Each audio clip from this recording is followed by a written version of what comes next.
ಸತ್ಯವೇದವೇ ದೊಡ್ಡ ಪ್ರಣಾಳಿಕೆ. ಆತನ 1000 ವರ್ಷ ಆಳ್ವಿಕೆ ಯಾವ ರೀತಿ ಇರುತ್ತದೆ ಎಂಬುದಾಗಿ ಈ ವಾಕ್ಯದಲ್ಲಿ ಬರೆಯಲ್ಪಟ್ಟಿದೆ. ಯೇಸು ಸ್ವಾಮಿಯ ಬಹಿರಂಗ ಬರುವಿಕೆ ಭೂಮಿಯಲ್ಲಿ ಸಂಭವಿಸಿ ಅರ್ಮೆಗೆದೋನ್ ಅಥವಾ ಮೆಗಿದೋ ಎನ್ನುವ ಸ್ಥಳದಲ್ಲಿ ಭೂರಾಜರೆಲ್ಲರೂ, ಭೂಮಿಯ ಸಕಲ ರಾಷ್ಟ್ರಗಳು ಕ್ರಿಸ್ತನ ಬಹಿರಂಗ ಬರುವಿಕೆ ಸಂಭವಿಸಬೇಕಾದರೆ ಕ್ರಿಸ್ತನಿಗೆ ವಿರುದ್ಧವಾಗಿ ತಿರುಗಿ ಬೀಳುವಂತಹ ಸ್ಥಳ. ಪ್ರಪಂಚದ ಕೊನೆಯ ಮಹಾಯುದ್ಧ, ಪ್ರಪಂಚ ಕಂಡಿರಲಾಗದಿರುವಂತಹ ಮಹಾಯುದ್ಧ, ಇವೆಲ್ಲ ನೆರವೇರುವುದಕ್ಕೆ ಏನಂತೆ 70 ವಾರಗಳು, ಅಂದರೆ ಇದು 1000 ವರ್ಷದ ಆಳ್ವಿಕೆ.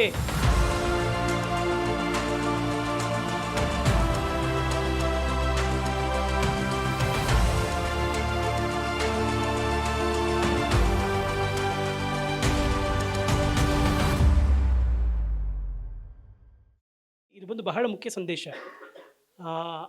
ಈ ಒಂದು ಸಂದೇಶವನ್ನು ನಾವು ಖಂಡಿತವಾಗಿ ತಿಳಿದುಕೊಳ್ಳಬೇಕಾಗಿರುವುದು ನಮ್ಮ ಒಂದು ದೊಡ್ಡ ಕಾರ್ಯ, ಒಂದು ಪ್ರಕಟಣೆ. ಯಾಕೆ ಅಂತ ಹೇಳಿದ್ರೆ, ಕ್ರಿಸ್ತನ ಬರುವಿಕೆ ಸಂಭವಿಸುವುದಕ್ಕೆ ನಮಗೆ ಸಭೆಗೆ ಎಷ್ಟು ಒಂದು ಕಾತುರ ಇದೆಯೋ ಅದೇ ರೀತಿ ಕ್ರಿಸ್ತನ ಬರುವಿಕೆಗೆ ಯಹೂದ್ಯರ ಒಂದು ಕಾತುರ ಕೂಡ ಇದೆ ಪ್ರಿಯರೇ. ನಾವೊಂದು ವಾಕ್ಯ ಭಾಗವನ್ನು ಓದುವರಾಗೋಣ. ಮತ್ತಾಯನ ಬರೆದ ಸುವಾರ್ತೆ 24ನೇ ಅಧ್ಯಾಯ 15ನೇ ವಾಕ್ಯ. ಆ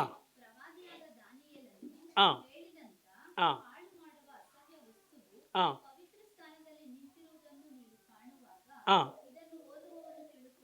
ಆ ಸಾಕು ಇಷ್ಟ. ಈ ವಾಕ್ಯ ಭಾಗದಲ್ಲಿ ಯೇಸು ಸ್ವಾಮಿ ಕ್ರಿಸ್ತನ ಬರುವಿಕೆಯ ಬಗ್ಗೆ ಮಾತಾಡಬೇಕಾದ್ರೆ ದಾನಿಯೇಲನಿಗೆ ತಿಳಿಸಿರುವಂತಹ ಒಂದು ಕಾರ್ಯದ ಕುರಿತಾಗಿ ಸ್ವತಃ ಯೇಸು ಸ್ವಾಮಿಯಲ್ಲಿ ಮಾತಾಡ್ತಾರೆ ಪ್ರಿಯರೇ. ನಾವು ಯಾತರ ಬಗ್ಗೆ ನಾವು ಧ್ಯಾನ ಮಾಡ್ತಾ ಇದ್ದೀವಿ ಅಂತ ಹೇಳಿದ್ರೆ, ಯೇಸು ಸ್ವಾಮಿಯ ರಹಸ್ಯ ಬರುವಿಕೆಗೂ ಯೇಸು ಸ್ವಾಮಿಯ ಬಹಿರಂಗ ಬರುವಿಕೆಗೂ 7 ವರ್ಷದ ಅಂತರ ಇದೆ ಪ್ರಿಯರೇ. 7 ವರ್ಷದ ಅಂತರ ಇದೆ. ಯೇಸು ಸ್ವಾಮಿಯ ರಹಸ್ಯ ಬರುವಿಕೆ, ಯೇಸು ಸ್ವಾಮಿಯ ಬಹಿರಂಗ ಬರುವಿಕೆ, ಇವೆರಡರ ನಡುವೆ 7 ವರ್ಷ ಅಂತರ ಇದೆ. ಯೇಸು ಸ್ವಾಮಿ ಮತ್ತಾಯನ ಬರೆದ ಸುವಾರ್ತೆ 24ನೇ ಅಧ್ಯಾಯದಲ್ಲಿ ತನ್ನ ಶಿಷ್ಯರಿಗೆ ಮುಂದೆ ಆಗುವಂತಹ ಕಾರ್ಯಗಳನ್ನು ಮಾತಾಡಬೇಕಾದ್ರೆ ಮತ್ತಾಯನ ಬರೆದ ಸುವಾರ್ತೆ 24ನೇ ಅಧ್ಯಾಯವನ್ನ ಇಬ್ಬರನ್ನ ಉಲ್ಲೇಖಿಸಿ ಯೇಸು ಸ್ವಾಮಿ ಮಾತಾಡುವವರಾಗ್ತಾರೆ. ಇಬ್ಬರನ್ನ ಉಲ್ಲೇಖಿಸಿ ಯೇಸು ಸ್ವಾಮಿ ತನ್ನ ಕಾರ್ಯಗಳನ್ನು ಪ್ರಕಟಿಸುವವರಾಗಿರ್ತಾರೆ.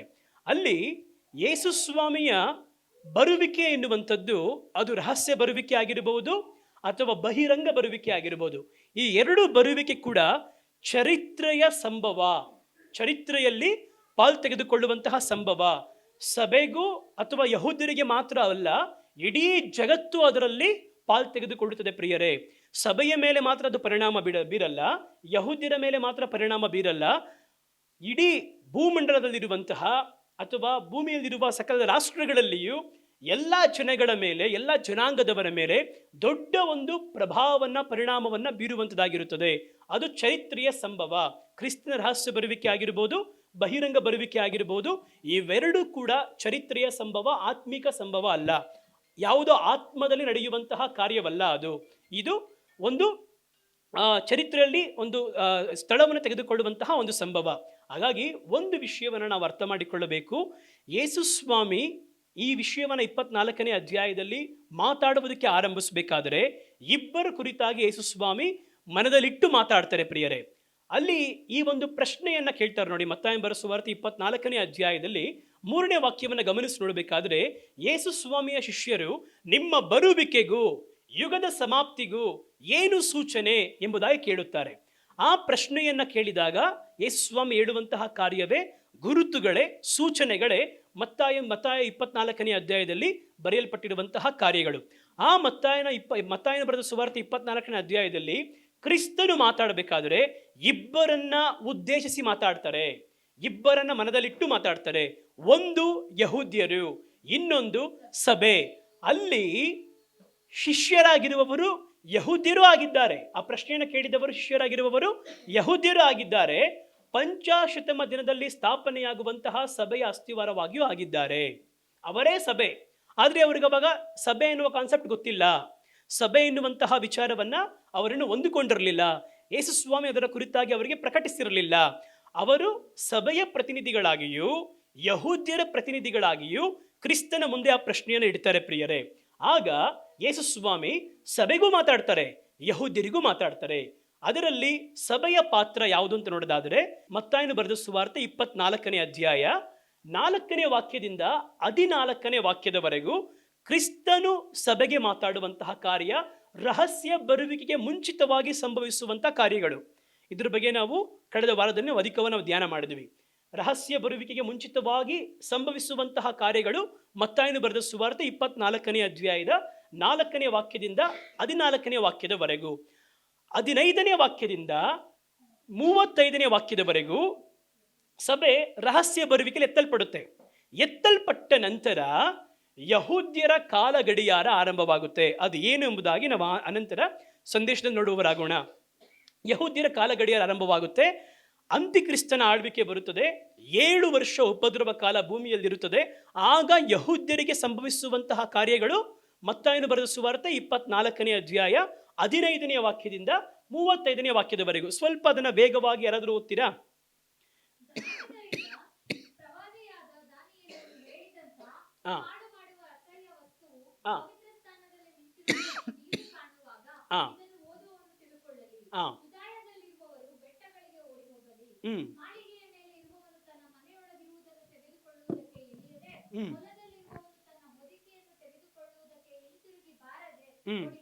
ಇದು ನಮ್ಗಲ್ಲ, ಇದೆಲ್ಲ ಯಾರ ಬಗ್ಗೆ ಹೇಳ್ತಾ ಇರೋದು? ಯಹೂದ್ಯರಿಗೆ ಹೇಳ್ತಾ ಇರೋದು. ಈ ಕಾರ್ಯಗಳು ಸಂಭವಿಸಬೇಕಾದ್ರೆ ಸಭೆ ಇರಲ್ಲ. ಅದನ್ನೇ ನಿಮ್ಗೆ ಆಗ್ಲೇ ಹೇಳಿದೆ. 24ನೇ ಅಧ್ಯಾಯದ 4ರಿಂದ 14ನೇ ವಾಕ್ಯ ರಹಸ್ಯ ಬರುವಿಕೆಗೆ ಮುಂಚಿತವಾಗಿ ನಡೆಯುವಂಥ ಸಂಭವ.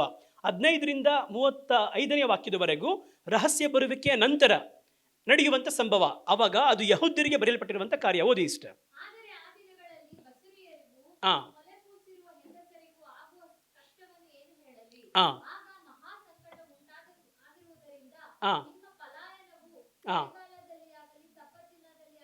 ಸಬ್ಬತ್ ದಿನದ ಯಾರಿಗೆ ಹೇಳ್ತಾರೆ ಸಬ್ಬತ್ ದಿನ ಅಂತ? ಆ 7 ವರ್ಷ ಕಾಲದಲ್ಲಿ ಏನಿರುತ್ತೆ? ಉಪದ್ರವ ಕಾಲದಲ್ಲಿ, 7 ವರ್ಷ ಉಪದ್ರವ ಕಾಲದಲ್ಲಿ ಯಹೂದ್ಯರ ಎಲ್ಲ ಪದ್ಧತಿಗಳು, ಎಲ್ಲ ಕಾರ್ಯಗಳು, ಹಳೆ ಒಡಂಬಡಿಕೆಯ ಕಾರ್ಯಗಳನ್ನು ಏನು ಮಾಡ್ತಾ ಇರ್ತಾರೆ? ನಿರ್ವಹಿಸ್ತಾ ಇರ್ತಾರೆ. ಎಲ್ಲ ಹಳೆ ಒಡಂಬಡಿಕೆ ಕಾಲದಲ್ಲಿ ಸರ್ವಾಂಗ ಹೋಮ ಆಗಿರ್ಬೋದು, ಬಲಿ ಸಮರ್ಪಣೆ ಮಾಡುವುದಾಗಿರ್ಬೋದು, ಯಾವ ರೀತಿ ದೇವಾಲಯದಲ್ಲಿ ಯಾಜಕ ವರ್ಗದವರು ಲೇವಿಯರು ಮಾಡ್ತಾ ಇದ್ರು, ಎಲ್ಲ ಕಾರ್ಯಗಳು ರಹಸ್ಯ ಬರುವಿಕೆಯ ನಂತರ ಈಗ ಕಟ್ಟಲ್ಪಡುವಂತಹ 3ನೆಯ ದೇವಾಲಯ ಯೆರೂಸಲೇಮ್ ಪಟ್ಟಣದಲ್ಲಿ, ಅಲ್ಲಿ ಎಲ್ಲ ಕಾರ್ಯಗಳು ಆರಂಭವಾಗುತ್ತದೆ. ಆಗ ಸಬ್ಬತ್ ದಿನದ ಆಚರಣೆ ಕೂಡ ಅಲ್ಲಿ ವಾಡಿಕೆಯಲ್ಲಿರುತ್ತದೆ. ಹಾಗಾಗಿ ಈ ವಾಕ್ಯ ನಮಗೆ ಸ್ಪಷ್ಟವಾಗಿ ತೋರಿಸುತ್ತದೆ ಇದು ಯಹೂದ್ಯರಿಗೆ ಬರೆದಿರುವಂತಹ ಕಾರ್ಯ ಎಂಬುದಾಗಿ. ಮುಂದೆ ಓದಿ ಇಷ್ಟ.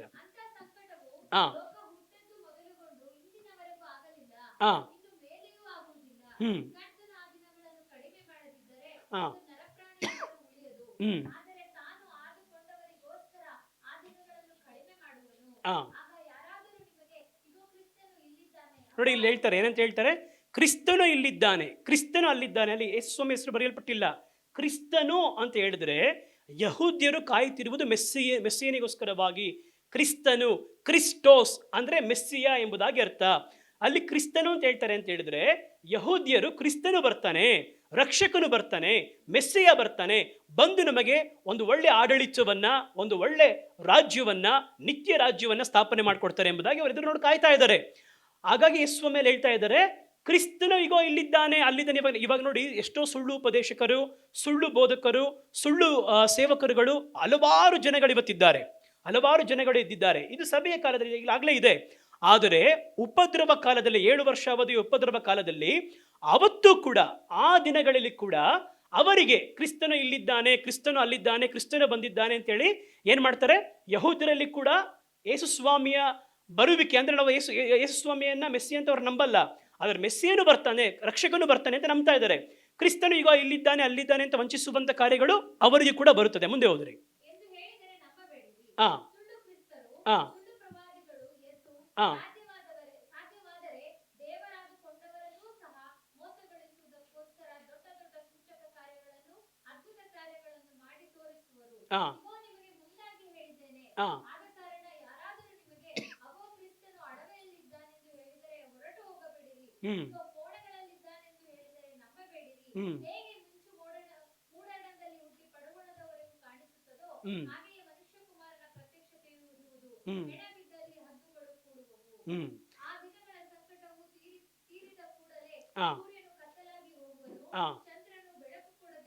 ಹ್ಮ್ ನಕ್ಷತ್ರಗಳು ಆಕಾಶದಿಂದ ಉದುರುವವು, ಹ್ಮ್ ಆಕಾಶದ ಶಕ್ತಿಗಳು ಕದಲುವವು. ಹ್ಮ್ ಆಗ ಮನುಷ್ಯಕುಮಾರನನ್ನು ಸೂಚಿಸುವ ಗುರುತು ಆ ಆಕಾಶದಲ್ಲಿ ಕಾಣಬರುವುದು. ಬಹಿರಂಗ ಬರುವಿಕೆ ಇದು ಅರ್ಥ ಆಗ್ತಿದೆಯಾ? ರಹಸ್ಯ ಬರುವಿಕೆಯ ನಂತರ 14ನೇ ವಾಕ್ಯದ ನಂತರ 15ನೇ ವಾಕ್ಯದಿಂದ 7 ವರ್ಷ ಉಪದ್ರವ ಕಾಲ ಆರಂಭವಾಗುತ್ತದೆ. ಆ ಉಪದ್ರವ ಕಾಲದ ಅಂತ್ಯದಲ್ಲಿ 7 ವರ್ಷದ ಉಪದ್ರವ ಕಾಲದ ಅಂತ್ಯದಲ್ಲಿ ಕ್ರಿಸ್ತನ ಬರುವಿಕೆಯ ಗುರುತು ಕಾಣಿಸುತ್ತದೆ. ಹಾಗಾಗಿ ಇದು ಯಹೂದ್ಯರಿಗೆ ಹೇಳಿರುವಂತಹ ಕಾರ್ಯ. ನೀವು 36ರಿಂದ ಕೆಳಗೆ ನೀವು ಹೋಗ್ತಾ ಹೋದರೆ ಮತ್ತೆ ಸಭೆಗೆ ಮಾತಾಡುವಂತಹ ಕಾರ್ಯಗಳು ಅಲ್ಲಿಂದ ಆರಂಭವಾಗುತ್ತದೆ. 43ನೇ ವಾಕ್ಯ ನೋಡಬೇಕಾದ್ರೆ ರಹಸ್ಯ ಬರುವಿಕೆ ಬಗ್ಗೆ ಬರೆಯಲ್ಪಟ್ಟಿದೆ. ಮತ್ತಾಯ ಬರೆದ ಸುವಾರ್ತೆ 24 43ನೇ ವಾಕ್ಯವನ್ನು ನೋಡಬೇಕಾದ್ರೆ ರಹಸ್ಯ ಬರುವಿಕೆ ಕಾರ್ಯದಲ್ಲಿ ಬರೆಯಲ್ಪಟ್ಟಿದೆ. ಹಾಗಾಗಿ ನಮ್ಮ ಧ್ಯಾನಕ್ಕೆ ನಾವು ತೆಗೆದುಕೊಳ್ಳುತ್ತಿರುವಂತಹ ಭಾಗ ದಾನಿಯೇಲನಿಗೆ ದೇವರು ಪ್ರಕಟಿಸಿರುವಂತಹ ಕಾರ್ಯ ಎಂಬುದಾಗಿ ಸ್ವತಃ ಯೇಸು ಸ್ವಾಮಿಯಲ್ಲಿ ಮಾತಾಡಿದ್ದಾರೆ, ಪ್ರತ್ಯೇಕವಾಗಿ 15ನೇ ವಾಕ್ಯದಲ್ಲಿ. ಮತ್ತೊಮ್ಮೆ ಆ ಒಂದು ವಾಕ್ಯವನ್ನು ಓದಲು ಕೇಳೋಣ. ನಿಮ್ಮ ಸತ್ಯವೇದಗಳನ್ನು ಒಂದು ದಾನಿಯೇಲನ ಪ್ರವಾದನೆ ಗ್ರಂಥ 9ನೇ ಅಧ್ಯಾಯಕ್ಕೆ ಇಟ್ಕೊಳ್ಳಿ. ಇನ್ನೊಂದು ಕಡೆ ನಿಮ್ಮ ಸತ್ಯವೇದವನ್ನ ಮತ್ತಾಯನ ಬರೆದ ಸುವಾರ್ತೆ 24ನೇ ಅಧ್ಯಾಯ ಇಟ್ಕೊಳ್ಳಿ. ಯಾಕೆಂದ್ರೆ ನಾವು ಈ ವಾಕ್ಯ ಭಾಗದಿಂದ ದಾನಿಯೇಲದಿಂದ ಮತ್ತಾಯ ಈ ರೀತಿ ನಾವು ಧ್ಯಾನ ಮಾಡ್ತಾ ಇರ್ತೀವಿ.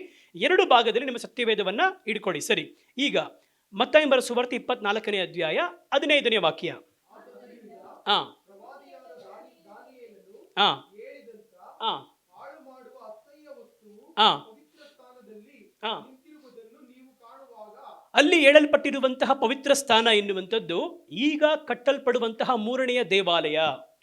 ದಾವೀದನು ಒಂದು ಆಸೆ ಪಟ್ಟು ಆಲಯವನ್ನು ಕಟ್ಟಬೇಕು ದೇವರಿಗೋಸ್ಕರವಾಗಿ ಎಂಬುದಾಗಿ ಮನದಲ್ಲಿ ಆಸೆಯನ್ನಿಟ್ಟು ದೇವರ ಬಳಿ ಕೇಳಬೇಕಾದ್ರೆ ದಾವೀದನ ಮುಖಾಂತರವಾಗಲ್ಲದೆ ಅವನ ಮಗನಾಗಿರುವ ಸೊಲೊಮೋನನ ಮುಖಾಂತರವಾಗಿ ಮೊದಲ ದೇವಾಲಯ ಬ್ರಹ್ಮಾಂಡವಾಗಿ ಕಟ್ಟಲ್ಪಟ್ಟಿತ್ತು. ಅದು ಇಸ್ರಾಯೇಲ್ಯರು ದೇವರಿಗೆ ವಿರುದ್ಧವಾಗಿ ತಿರುಗಿ ಬಿದ್ದಾಗ, ದೇವರಿಗೆ ಪ್ರಿಯವಿಲ್ಲದ ಅಸಹ್ಯ ಕಾರ್ಯಗಳಲ್ಲಿ ತೊಡಗಿಕೊಂಡಾಗ ದೇವರು ಮುಂಚಿತವಾಗಿ ಹೇಳಿದ್ರು, ಈ ಆಲಯದ ನನ್ನ ಮಹಿಮೆ ಇರುತ್ತದೆ, ಯಾವಾಗ ನೀವು ನನ್ನನ್ನು ಬಿಟ್ಟು ದೂರ ಹೋಗುತ್ತೀರೋ, ನನಗೆ ಪ್ರಿಯವಿಲ್ಲದ ಕಾರ್ಯಗಳನ್ನು ಮಾಡ್ತೀರೋ, ಆಗ ಆ ಆಲಯದ ಮಹಿಮೆ ಅದನ್ನು ಬಿಟ್ಟು ಹೋಗುವುದು, ನಾನು ಅದನ್ನು ಕೆಡವಿ ಹಾಳು ದಿಬ್ಬವನ್ನಾಗಿ ಮಾಡುವೆನೆಂಬುದಾಗಿ ದೇವರು ಹೇಳಿದರು. ಅದೇ ರೀತಿಯಾಗಿ ಆಲಯ ಕೆಡವಲ್ಪಟ್ಟಿತ್ತು. ಇಸ್ರಾಯೇಲರು ತಿರುಗಿ ಬಿದ್ದಾಗ, ದೇವರಿಗೆ ಪ್ರಿಯವಿಲ್ಲದ ಕಾರ್ಯಗಳನ್ನು ಮಾಡಿದಾಗ, ದೇವರಿಗೆ ಅವಿಧೇಯರಾದಾಗ ಆ ಮೊದಲ ಆಲಯ ಕೆಡವಲ್ಪಟ್ಟಿತ್ತು ಪ್ರಿಯರೇ. ಆಗ ಬ್ಯಾಬಿಲೋನ್ ದೇಶಕ್ಕೆ ಅವರು ಸೆರೆವಾಸವಾಗಿ ಕ್ಯಾಪ್ಟಿವಿಟಿಯಲ್ಲಿ ಸೆರೆ ಹಿಡಿಯಲ್ಪಟ್ಟವರಾಗಿ ನೆಬುಕದ್ನೆಚ್ಚರನಿಂದ ಬ್ಯಾಬಿಲೋನ್ ದೇಶಕ್ಕೆ ಸೆರೆ ಹಿಡಿಯಲ್ಪಟ್ಟವರಾಗಿ ಅವರೇನ್ ಮಾಡಲ್ಪಟ್ಟರು? ಹೊಯ್ಯಲ್ಪಟ್ಟರು. ಆಗ ಮೊದಲ ದೇವಾಲಯ ಕೆಡವಲ್ಪಟ್ಟಿತ್ತು. ಅದಾದ ನಂತರ 2ನೇ ಬಾರಿ ದೇವಾಲಯ ಕಟ್ಟಲ್ಪಡುತ್ತದೆ. ಅದು ಕೂಡ ಇವಾಗ ಕೆಡವಲ್ಪಟ್ಟಿದೆ. 3ನೇ ಬಾರಿ ಈಗ ದೇವಾಲಯ ಕಟ್ಟಲ್ಪಡಬೇಕು. 3ನೇ ಬಾರಿ ದೇವರ ಪ್ರವಾದನ ವಾಕ್ಯದ ಪ್ರಕಾರವಾಗಿ ಆಲಯ ಕಟ್ಟಲ್ಪಡಬೇಕು. ಅದಕ್ಕೋಸ್ಕರವಾಗಿಯೇ ಇಸ್ರೇಲ್ನಲ್ಲಿ ಇವತ್ತು ದೊಡ್ಡ ಯುದ್ಧಗಳು ಇಸ್ರೇಲ್ ಸುತ್ತಮುತ್ತಲ ಪ್ರದೇಶಗಳಲ್ಲಿ ಆವರಿಸಲು ಮುಂದಾಗಿದೆ ಪ್ರಿಯರೇ. ಅಲ್ಲಿ ಬೇರೆ ಬೇರೆ ಕಾರಣಾಂತರಗಳಿಂದ ಗಾಜಾ, ಪಾಲಸ್ತೀನ, ಇರಾನ್ ಈ ರೀತಿಯಾಗೆಲ್ಲ ಆರಂಭ ಆಗ್ಬೋದು. ಅದು ಅಂತ್ಯದಲ್ಲಿ ಬಂದು ನಿಲ್ಲುವಂಥದ್ದು ಆ ದೇವಾಲಯವನ್ನು ಕಟ್ಟುವಂತಹ ವಿಚಾರದಲ್ಲಿ ಬಂದು ನಿಲ್ಲುವಂಥದ್ದು. ಅದು ಆದಷ್ಟು ಬೇಗ ನಮ್ಮ ಕಣ್ಗಳು ಕಾಣುವ ಹಾಗೆ 3ನೇ ದೇವಾಲಯ ಕಟ್ಟಲ್ಪಡುತ್ತದೆ. ಯಾಕೆ ನಾವು ಈ ವಾಕ್ಯ ಭಾಗವನ್ನು ಅಧಿಕವಾಗಿ ಧ್ಯಾನ ಮಾಡಬೇಕು ಅಂತ ಹೇಳಿದ್ರೆ, ಇಲ್ಲಿ ಸೂಚಿಸಲ್ಪಟ್ಟಿರುವಂತಹ ಆ 3ನೇ ದೇವಾಲಯ ಬಂದಾಗ ಮತ್ತಾಯನು ಬರೆದ ಸುವಾರ್ತೆ 24ನೇ ಅಧ್ಯಾಯದ 15ನೇ ವಾಕ್ಯ ಹೇಳುತ್ತದೆ, ಪವಿತ್ರ ಸ್ಥಳದಲ್ಲಿ ಅಸಹ್ಯ ವಸ್ತು ಬರುತ್ತದೆ ಎಂಬುದಾಗಿ. ದೇವರು 2000 ವರ್ಷಗಳ ಮುಂಚಿತವಾಗಿ ಹೇಳಿದಂತಹ ಪ್ರವಾದನೆ ನೆರವೇರುವ ಕಾಲಘಟ್ಟದಲ್ಲಿ ಇವತ್ತು ನೀವು ನಾನು ಇದ್ದೀವಿ. ಅರ್ಥ ಆಗ್ತಾ ಇದೆಯಾ? ಮತ್ತಾಯನ ಬರೆದ ಸುವಾರ್ತೆ 24ನೇ ಅಧ್ಯಾಯದ 15ನೇ ವಾಕ್ಯ ಯೇಸು ಸ್ವಾಮಿ ಹೇಳುತ್ತಿರುವಂತಹ ಕಾರ್ಯ, 3ನೇ ದೇವಾಲಯ ಕಟ್ಟಲ್ಪಡಬೇಕಾದ್ರೆ ಅಸಹ್ಯ ವಸ್ತು ಒಳಗೋಗಿ ಕೂರುತ್ತದೆ. ಆ ಅಸಹ್ಯ ವಸ್ತು ಬೇರೆ ಯಾವುದೂ ಅಲ್ಲ, ಕ್ರೈಸ್ತ ವಿರೋಧಿ ಕಟ್ಟಲ್ಪಡುವ ದೇವಾಲಯದಲ್ಲಿ ಅವನೇ ಕ್ರಿಸ್ತನು, ಅವನೇ ದೇವರು ಎಂಬುದಾಗಿ ಒಳಗೋಗಿ ಕೂರ್ತಾನೆ. ಅದನ್ನೇ ಆ ವಾಕ್ಯ ಭಾಗದಲ್ಲಿ ಯೇಸು ಸ್ವಾಮಿ ಹೇಳಿರುವಂಥದ್ದು, ಉಲ್ಲೇಖ ಮಾಡಿರುವಂಥದ್ದು. ಹಾಗಾಗಿ 3ನೇ ದೇವಾಲಯ ಕಟ್ಟಲ್ಪಟ್ಟಾಗ ಅಸಹ್ಯ ವಸ್ತುವಾಗಿರುವ ಅಂತ್ಯಕ್ರಿಸ್ತನು ಒಳಗೆ ಪ್ರವೇಶ ಮಾಡಿ ಆಲಯದಲ್ಲಿ ಕೂರ್ತಾನೆ ಎಂಬುದಾಗಿರುವುದಾದರೆ, ಆ ಆಲಯ ಕಟ್ಟಲ್ಪಡುವುದಕ್ಕೆ ಸಿದ್ಧತೆ ಆಗುತ್ತಿರುವಂತಹ ಅಥವಾ ಕಟ್ಟಲ್ಪಡುವಂತಹ ತಲೆಮಾರಿನಲ್ಲೇ ಇವತ್ತು ನೀವು ನಾನು ಇದ್ದೇವೆ. ಹಾಗಾಗಿ ಈ ವಾಕ್ಯ ಭಾಗ ನಮಗೆ ಬಹಳ ಪ್ರಾಮುಖ್ಯ. ಸಭೆ ಕಾಲಘಟ್ಟದಲ್ಲಿಯೇ ಈ ಕಾರ್ಯಗಳೆಲ್ಲ ತೊಡಗಿದೆ. 2000 ವರ್ಷಗಳಿಂದ ನಡೆಯುತ್ತಿರುವಂತಹ ಪ್ರಯತ್ನಕ್ಕೆ ಒಂದು ಅಂತ್ಯ. ಆಲಯವನ್ನು ಕಟ್ಟಬೇಕು ಕೆಡವಲ್ಪಟ್ಟ ಅಂದಿನಿಂದ ಯಹೂದ್ಯರು ಕಾತುರದಿಂದ ಕಾಯ್ತಾ ಇದ್ದಾರೆ ಆಲಯವನ್ನು ಕಟ್ಟಬೇಕು ಅಂತೇಳಿ. ಈ 3ನೇ ಆಲಯವನ್ನು ಕಟ್ಟುವುದಕ್ಕೆ ಟೆಂಪಲ್ ಇನ್ಸ್ಟಿಟ್ಯೂಟ್ ಎಂಬುದಾಗಿ ಇವಾಗ ಆ ಸ್ಥಳದಲ್ಲಿ ಅಲ್-ಅಕ್ಸಾ ಮಸೀದಿ ಇದೆ, ಅಲ್ಲಿ ಡೋಮ್ ಆಫ್ ರಾಕ್ ಎಂಬುದಾಗಿ ಹೇಳ್ತಾರೆ. ಆ ಸ್ಥಳ ಸುತ್ತಮುತ್ತಲಿರುವಂತಹ ಪ್ರದೇಶಗಳಲ್ಲಿ ಟೆಂಪಲ್ ಇನ್ಸ್ಟಿಟ್ಯೂಟ್ ಎಂಬುದಾಗಿ ಒಂದು ಕಾರ್ಯವನ್ನು ಅವರು ಏರ್ಪಡಿಸಿ ಆಲಯಕ್ಕೆ ಬೇಕಾಗಿರುವಂತಹ ಎಲ್ಲ ಉಪಕರಣಗಳು, ದೇವರು ಮೋಶೆಗೆ ತಿಳಿಸಿದಂತಹ ದೇವದರ್ಶನ ಗುಡಾರದಲ್ಲಿ ಆಲಯದಲ್ಲಿ ಇಡಲ್ಪಡಬೇಕಾಗಿರುವ ಎಲ್ಲ ಕಾರ್ಯಗಳು ಸಿದ್ಧವಾಗಿದೆ. ಸ್ಥಳ ಸಿದ್ಧವಾಗಿದೆ, ಆದರೆ ಅಲ್ಲಿ ಒಂದು ಮಸೀದಿ ಇದೆ ಇವಾಗ. ಅದು ಕೆಡವಲ್ಪಟ್ಟು ಅಲ್ಲಿ ಮೂರನೇ ಆಲಯ ಕಟ್ಟಲ್ಪಡುತ್ತದೆ ಎನ್ನುವುದು ಪ್ರವಾದನೆ. ಅದು ಕಟ್ಟಲ್ಪಡುತ್ತದೆ, ನಮ್ಮ ಕಣ್ಗಳು ಕಾಣುವಾಗ ಕಟ್ಟಲ್ಪಡುತ್ತದೆ. ಅದು ಯಾವಾಗ ಕಟ್ಟಲ್ಪಡುತ್ತದೋ ನಮಗೆಲ್ಲ ದೊಡ್ಡ ಒಂದು ಎಚ್ಚರಿಕೆ ಗಂಟೆ, ಯಾವಾಗ ಬೇಕಾದರೂ ರಹಸ್ಯ ಬರುವಿಕೆ ಸಂಭವಿಸಬಹುದು. ಅದಕ್ಕೆ ಕಾತುರದಿಂದ ಇವತ್ತು ಇಸ್ರೇಲ್ ದೇಶದಲ್ಲಿ ಸಿದ್ಧತೆಗಳು ನೆರವೇರ್ತಾ ಇದೆ. ನೀವು ಕಳೆದ ವಾರದಲ್ಲಿ ದೇವಸೇವಕರು ಎಂ ಡಿ ಜಗನಿಯವರು ಮಾತಾಡಿದಂತಹ ನೆನ್ನೆ ತನಕ ಕೇಳಿದ್ರ ಕಳೆದ ವಾರಗಳಲ್ಲಿ ಅವರು ಮಾತಾಡಬೇಕಾದ್ರೆ ಒಂದು ವಿಷಯವನ್ನು ಹೇಳಿದರು. ಇಸ್ರಾಯೇಲ್ಯರು ದೇವಾಲಯಕ್ಕೆ ದಾರಿ ಅಂತ ಹೇಳಿ ದೇವಾಲಯ ಸುತ್ತಮುತ್ತಲಿರುವಂತಹ ಬೀದಿಗಳು ಏನು ಮಾಡ್ತಿದಾರಂತೆ, ನೇಮ್ ಬೋರ್ಡ್ ಆಗ್ತಾ ಇದಾರಂತೆ. ಅವರ ನಂಬಿಕೆ ನೋಡಿ ಪ್ರಿಯರೇ, ನಂಬಿಕೆ ಮಾತ್ರ ಅಲ್ಲ, ಅದಕ್ಕೆ ಬೇಕಾಗಿರುವ ಎಲ್ಲ ಬ್ಯಾಕ್ಗ್ರೌಂಡ್ ಕಾರ್ಯಗಳು, ಹಿನ್ನೆಲೆ ಎಲ್ಲ ಕಾರ್ಯಗಳು ಸಿದ್ಧವಾಗಿದೆ ಪ್ರಿಯರೇ.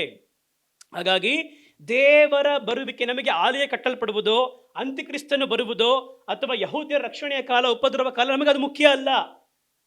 ಯಾವ ಕಾಲಘಟ್ಟದಲ್ಲಿ ಇದ್ದೀವಿ ಅಂತ ಹೇಳಿದ್ರೆ ರಹಸ್ಯ ಬರುವಿಕೆ ಸಂಭವಿಸಿದ ನಂತರ ನಡೆಯುವಂಥ ಕಾರ್ಯಗಳು ಇವೆಲ್ಲ.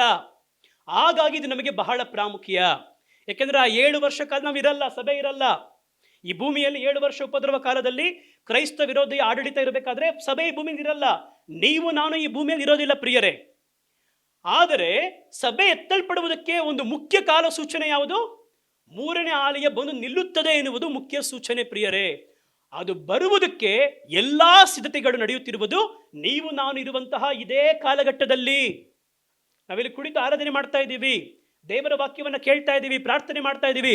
ಮತ್ತೊಂದು ಕಡೆ ಇಸ್ರೇಲಲ್ಲಿ ಬಹಳ ತೀವ್ರವಾಗಿ ಇದೇ ಗಳಿಗೆಯಲ್ಲಿ ಆಲಯಕ್ಕೆ ಬೇಕಾಗಿರುವ ಎಲ್ಲ ಕಾರ್ಯಗಳನ್ನ ತ್ವರಿತವಾಗಿ ಕೆಲಸ ಕಾರ್ಯಗಳನ್ನ ಮಾಡ್ತಾ ಬರ್ತಾ ಇದ್ದಾರೆ. ಇದು ಬಹಳ ಬೇಗ ಸಂಭವಿಸಲಿದೆ ಪ್ರಿಯರೇ.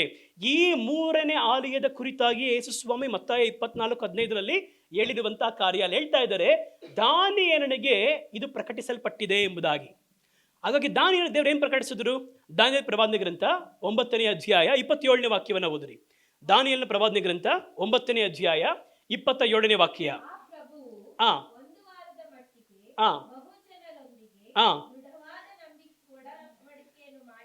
ಈ ಪ್ರಭು ಯಾರು ಅಂತ ನೋಡುವುದಾದರೆ ಕ್ರೈಸ್ತ ವಿರೋಧಿ, ಅಂತ್ಯಕ್ರಿಸ್ತನು. ಆ ಪ್ರಭು ಎಂಬುದಾಗಿ ಅಲ್ಲಿ ಉಲ್ಲೇಖಿಸಲ್ಪಟ್ಟಿರುವುದು ಅಂತ್ಯಕ್ರಿಸ್ತನ ಕುರಿತಾಗಿ. ಸರಿ, ಮುಂದೆ ಓದಿ. ಅವನು ಬಂದಾಗ, ಬರುವ ಸಂದರ್ಭದಲ್ಲಿ ಈ ಭೂಮಿಯಲ್ಲಿ ಯಹೂದ್ಯರಿಗೆ ಬಲಿ ಸಮರ್ಪಣೆಯ ಹಳೆ ಒಡಂಬಡಿಕೆಯ ಕಾರ್ಯಗಳೆಲ್ಲ ತೊಡಗಿರುತ್ತೆ ಪ್ರಿಯರೇ. ಅದನ್ನೇ ಹೇಳ್ತಾ ಇದ್ದಾರೆ, ಅಲ್ಲಿ ಬಲಿ ಸಮರ್ಪಣೆ ಅಥವಾ ನೈವೇದ್ಯ ಸಲ್ಲಿಸುವಂತ ಕಾರ್ಯಗಳು ವಾಡಿಕೆಯಲ್ಲಿದೆ. ಅದು ಅರ್ಧ ವಾರ ಇರುತ್ತದೆ. ಅಂದರೆ 7 ವರ್ಷದಲ್ಲಿ ಅರ್ಧ ವಾರ ಅಂತ ಹೇಳಿದ್ರೆ 3.5 ವರ್ಷ ಅದು ಇರುತ್ತದೆ. ಆಗ ಅವನು ಏನ್ ಮಾಡ್ತಾನಂತೆ, 3 ವರ್ಷ ನಿಲ್ಲಿಸ್ತಾನಂತೆ. ಮುಂದೆ ಹೋದ್ರಿ. ನೋಡಿ, ಅದೇ ಮತ್ತಾಯ 24:15 ಹೇಳಿದಂತ ಅಸಹ್ಯ ಎನ್ನುವ ಪದ ಇಲ್ಲೂ ಇದೆಯಾ? ಅಸಹ್ಯವಾಗಿರುವ ಕಾರ್ಯಗಳನ್ನು ವಾಹನ ಮಾಡಿಕೊಂಡು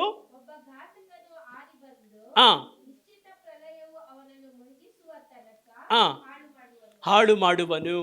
ಇದು ಕ್ರೈಸ್ತ ವಿರೋಧಿಯ ಆಗಮನದ ಬಗ್ಗೆ ಬರೆಯಲ್ಪಟ್ಟಿರುವಂತಹ ಕಾರ್ಯ. ಅವನು ಬಂದಾಗ ಏನ್ ಮಾಡ್ತಾನೆ ಎಂಬುದಾಗಿ.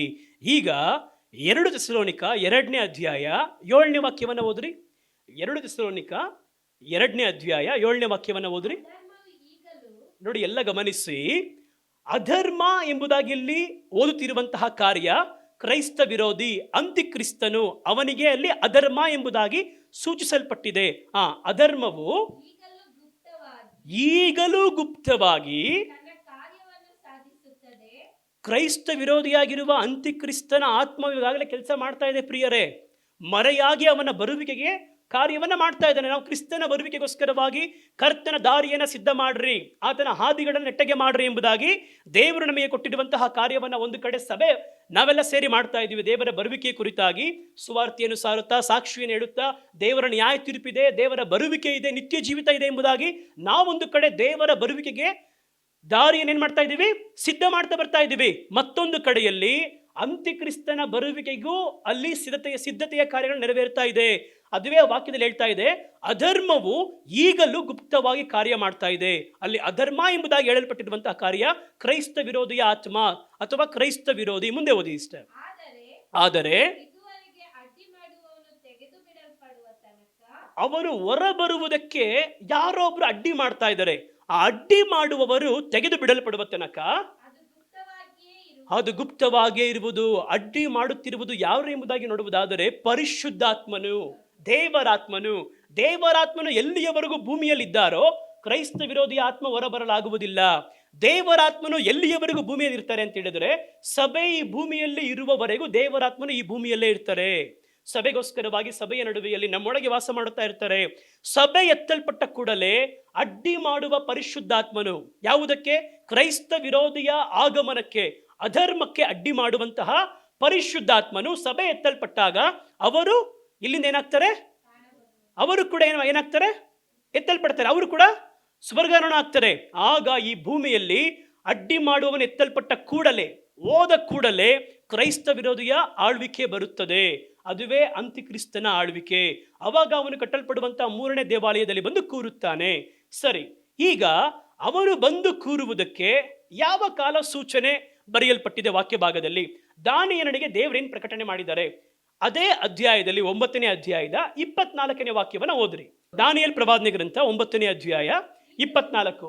ಈ ದರ್ಶನವನ್ನು ಗ್ರಹಿಸಿಕೋ, ಆ ಅಧರ್ಮವನ್ನು ಕೊನೆಗಾಣಿಸುವುದು, ಆ ಪಾಪಗಳನ್ನು ತಿಳಿಸುವುದು, ಆ ಸನಾತನ ಧರ್ಮವನ್ನು ಸ್ಥಾಪಿಸುವುದು, ಆ ಕನಸನ್ನು ಪ್ರವಾದಿಯ ನುಡಿಯನ್ನು ಮುದ್ರೆ ಹಾಕಿ ಯಥಾರ್ಥ ಮಾಡುವುದು, ಆ ಆ ಅತಿ ಪರಿಶುದ್ಧವಾದದ್ದನ್ನು ಅಭಿಷೇಕಿಸುವುದು, ಆ ಇವೆಲ್ಲ ನೆರವೇರುವುದಕ್ಕೆ ಮೊದಲು ಆ ನಿನ್ನ ಜನಕ್ಕೂ ನಿನ್ನ ಪರಿಶುದ್ಧ ಪುರಕ್ಕೂ ಆ 70 ವಾರಗಳು ಕಳೆಯಬೇಕು ಎಂದು ನಿಷ್ಕರ್ಷೆಯಾಗಿದೆ. ಮೊದಲನೇದಾಗಿ ಅಧರ್ಮವನ್ನ ಕೊನೆಗಾಣಿಸುವುದು. ಈ ಭೂಮಿಯಲ್ಲಿ ಅಧರ್ಮ ಇವತ್ತಿದೆ.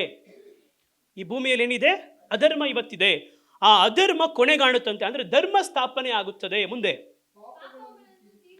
ಪಾಪಗಳನ್ನು ತೀರಿಸುವುದು. ಭೂಮಿಯಲ್ಲಿ ಪಾಪವಿದೆ, ಆ ಪಾಪಗಳೆಲ್ಲ ತೀರುತ್ತದೆ. ಪಾಪಗಳನ್ನು ತೀರಿಸುವುದು, ಅಪರಾಧವನ್ನು ನಿವಾರಿಸುವುದು, ಭೂಮಿಯಲ್ಲಿರುವ ಅಪರಾಧಗಳನ್ನೆಲ್ಲವನ್ನು ನಿವಾರಿಸುವುದು. ಸನಾತನ ಧರ್ಮವನ್ನು ಸ್ಥಾಪಿಸುವುದು, ಸನಾತನ ಧರ್ಮ ಎಂದರೆ ಸತ್ಯ ಧರ್ಮ. ಸನಾತನ ಧರ್ಮ ಎಂದರೆ ನಾನೇ ಮಾರ್ಗವೂ ಸತ್ಯವೂ ಜೀವವೂ ಎಂಬುದಾಗಿ ಹೇಳಿರುವಂತಹ ಭೂಪರ ಲೋಕಗಳ ಒಡೆಯನಾಗಿರುವ ದೇವರು ಸ್ಥಾಪಿಸಿರುವಂತಹ ಆತನ ಧರ್ಮವೇ ಸನಾತನ ಧರ್ಮ. ಅದನ್ನು ಸ್ಥಾಪಿಸುವುದು. ಕನಸನ್ನು ಪ್ರವಾದಿಯ ನುಡಿಯನ್ನು ಆ ಮುದ್ರೆ ಹಾಕಿ ಯಥಾರ್ಥ ಮಾಡುವುದು, ದಿವ್ಯದರ್ಶಿಗಳು, ಪ್ರವಾದಿಗಳು, ದೇವ ಸೇವಕರು ಕಂಡಂತಹ ಕ್ರಿಸ್ತನ ಬರುವಿಕೆಯ ಎಲ್ಲ ಕಾರ್ಯಗಳು, ಪ್ರವಾದನೆಗಳು, ದರ್ಶನಗಳು, ಕ್ರಿಸ್ತನು ಬರುತ್ತಾನೆ, ಈ ರೀತಿಯಾಗಿ ಆಳ್ವಿಕೆ ಮಾಡ್ತಾನೆ ಎಂಬುದಾಗಿ ದೇವರು ಮುಂಚಿತವಾಗಿ ಹೇಳಿರುವಂತಹ ಎಲ್ಲಾ ಕಾರ್ಯವನ್ನ ನೆರವೇರಿಸುವಂಥದ್ದು. ಅತಿ ಪರಿಶುದ್ಧವಾದದ್ದನ್ನು ಅತಿ ಪರಿಶುದ್ಧವಾದದನ್ನ ಅಭಿಷೇಕಿಸುವುದು, ಅಭಿಷೇಕಿಸುವುದು ಅಂದ್ರೆ ಕ್ರಿಸ್ತನು. ಇವೆಲ್ಲ ನೆರವೇರುವುದಕ್ಕೆ ಮೊದಲು ಅಂದರೆ ಈ ವಾಕ್ಯದ ಅರ್ಥ, ಇದೆಲ್ಲ ಯಾವಾಗ ನಡೆಯುತ್ತದೆ ಈ ಭೂಮಿಯಲ್ಲಿ ಅಂತ ಹೇಳಿದ್ರೆ, ಪ್ರತಿ ಬಾರಿ ಸರ್ಕಾರ ಬರಬೇಕಾದ್ರೆ, ಈ ಭೂಮಿಯಲ್ಲಿರುವಂಥ ಸಕಲ ರಾಷ್ಟ್ರಗಳು, ರಾಜ್ಯಗಳು, ಪ್ರತಿ ಸರ್ಕಾರ ಬರಬೇಕಾದ್ರೆ ಅವರೇನು ಹೇಳ್ತಾರೆ? ಮುಂಚಿತವಾಗಿ ಪ್ರಣಾಳಿಕೆ ಕೊಡ್ತಾರೆ, ನಾವು ಬಂದರೆ ಇದೆಲ್ಲ ಮಾಡ್ತೀವಿ ಎಂಬುದಾಗಿ. ಅದನ್ನ ಎಷ್ಟರ ಮಟ್ಟಿಗೆ ನೆರವೇರಿಸಕ್ಕಾಗುತ್ತೆ ಅಂತ ಗೊತ್ತಿಲ್ಲ. ಪರಿಪೂರ್ಣವಾಗಂಥದ್ದೇನು ಮಾಡೋಕ್ಕಾಗಲ್ಲ, ನೆರವೇರಿಸಕ್ಕಾಗಲ್ಲ. ಸಾಧ್ಯವಾಗುವಷ್ಟು ಮಾಡ್ತಾರೆ, ಸಾಧ್ಯವಾಗುವಷ್ಟು ಪ್ರಯಾಸ ಪಡ್ತಾರೆ, ಅದರ ಹೇಳುವುದೆಲ್ಲವನ್ನು ನೆರವೇರಿಸಕ್ಕಾಗುವುದಿಲ್ಲ. ಆದರೆ ಯೇಸು ಸ್ವಾಮಿಯ ರಾಜ್ಯ ಆ ರೀತಿ ಇರುವುದಿಲ್ಲ. ಸತ್ಯವೇದವೇ ದೊಡ್ಡ ಪ್ರಣಾಳಿಕೆ. ಆತನ 1000 ವರ್ಷ ಆಳ್ವಿಕೆ ಯಾವ ರೀತಿ ಇರುತ್ತದೆ ಎಂಬುದಾಗಿ ಈ ವಾಕ್ಯದಲ್ಲಿ ಬರೆಯಲ್ಪಟ್ಟಿದೆ. ಅಧರ್ಮವಿರುವುದಿಲ್ಲ, ಪಾಪಗಳಿರುವುದಿಲ್ಲ, ಅಪರಾಧಗಳಿರುವುದಿಲ್ಲ, ಸನಾತನ ಧರ್ಮ ಸ್ಥಾಪನೆಯಾಗಿರುತ್ತದೆ. ಪ್ರವಾದಿಗಳ ಮುಖಾಂತರವಾಗಿ ದೇವರು ಹೇಳಿರುವ ಸಕಲ ಕಾರ್ಯಗಳನ್ನ ದೇವರು ನೆರವೇರಿಸಿರ್ತಾರೆ. ಪರಿಶುದ್ಧವಾದದನ್ನ ದೇವರು ಅಭಿಷೇಕಿಸಿರ್ತಾರೆ. ಇವೆಲ್ಲ ನೆರವೇರುವುದಕ್ಕೆ ಏನಂತೆ? 70 ವಾರಗಳು. ಅಂದರೆ ಇದು 1000 ವರ್ಷದ ಆಳ್ವಿಕೆ. ಯೇಸು ಸ್ವಾಮಿಯ ಬಹಿರಂಗ ಬರುವಿಕೆ ಭೂಮಿಯಲ್ಲಿ ಸಂಭವಿಸಿ, ಪ್ರಕಟಣೆ ಪ್ರವಾದನೆ ಗ್ರಂಥ 19ನೇ ಅಧ್ಯಾಯದಲ್ಲಿ ಅರ್ಮೆಗೆದೋನ್ ಅಥವಾ ಮೆಗಿದೋ ಎನ್ನುವ ಸ್ಥಳದಲ್ಲಿ ಭೂರಾಜರೆಲ್ಲರೂ, ಭೂಮಿಯ ಸಕಲ ರಾಷ್ಟ್ರಗಳು ಕ್ರಿಸ್ತನ ಬಹಿರಂಗ ಬರುವಿಕೆ ಸಂಭವಿಸಬೇಕಾದರೆ ಕ್ರಿಸ್ತನಿಗೆ ವಿರುದ್ಧವಾಗಿ ತಿರುಗಿ ಬೀಳುವಂತಹ ಸ್ಥಳ. ಪ್ರಪಂಚದ ಕೊನೆಯ ಮಹಾಯುದ್ಧ, ಪ್ರಪಂಚ ಕಂಡಿರಲಾಗದಿರುವಂತಹ ಮಹಾಯುದ್ಧ. ಆ ಮೆಗಿದೋ ಎನ್ನುವ ಸ್ಥಳದಲ್ಲಿ ಘಟಸರ್ಪನು, ಅಂತ್ಯಕ್ರಿಸ್ತನು ಅಂದರೆ ಕ್ರೈಸ್ತ ವಿರೋಧಿ, ಸುಳ್ಳು ಪ್ರವಾದಿಯು, ಭೂಮಿಯಲ್ಲಿರುವಂಥ ಸಮಸ್ತ ಭೂರಾಜರು ಯೇಸು ಸ್ವಾಮಿಗೂ ಆತನವರಿಗೆ ವಿರುದ್ಧವಾಗಿ ಬಹಿರಂಗ ಬರುವಿಕೆಯಲ್ಲಿ ಅವರಿಗೆ ವಿರುದ್ಧವಾಗಿ ತಿರುಗಿ ಬೀಳ್ತಾರೆ. ಅಲ್ಲಿ ದೊಡ್ಡ ಯುದ್ಧ ನಡೆಯುತ್ತದೆ. ಅಲ್ಲಿ ಘಟಸರ್ಪನನ್ನ ಸರಪಣಿಗಳಿಂದ ಕಟ್ಟಿ ಪಾತಾಳದಲ್ಲಿ 1000 ವರ್ಷ ಇಡ್ತಾರೆ. ಅಂತ್ಯಕ್ರಿಸ್ತನು ಅಥವಾ ಕ್ರೈಸ್ತ ವಿರೋಧಿಯನ್ನ, ಸುಳ್ಳು ಪ್ರವಾದಿಯನ್ನ ಸೆರೆ ಹಿಡಿದು ಅವರನ್ನ ನರಕಕ್ಕೆ ದೊಬ್ತಾರೆ. ಅವರನ್ನ ದೊಬ್ಬಿದ ಕೂಡಲೇ 1000 ವರ್ಷ ಭೂಮಿಯಲ್ಲಿ ದೇವರ ಆಡಳಿತ, ಮಿಲೇನಿಯಲ್ ಕಿಂಗ್ಡಮ್, ದೇವರ 1000 ವರ್ಷದ ಆಳ್ವಿಕೆ ಅವಧಿ ಆರಂಭವಾಗುತ್ತದೆ. ಆ 1000 ವರ್ಷದ ಆಳ್ವಿಕೆಯ ಬಗ್ಗೆಯೇ ಇಲ್ಲಿ 24ನೇ ವಾಕ್ಯದಲ್ಲಿ ಓದಿದ್ವಿ. ಇದು ನೆರವೇರುವುದಕ್ಕೆ ಏನಂತೆ?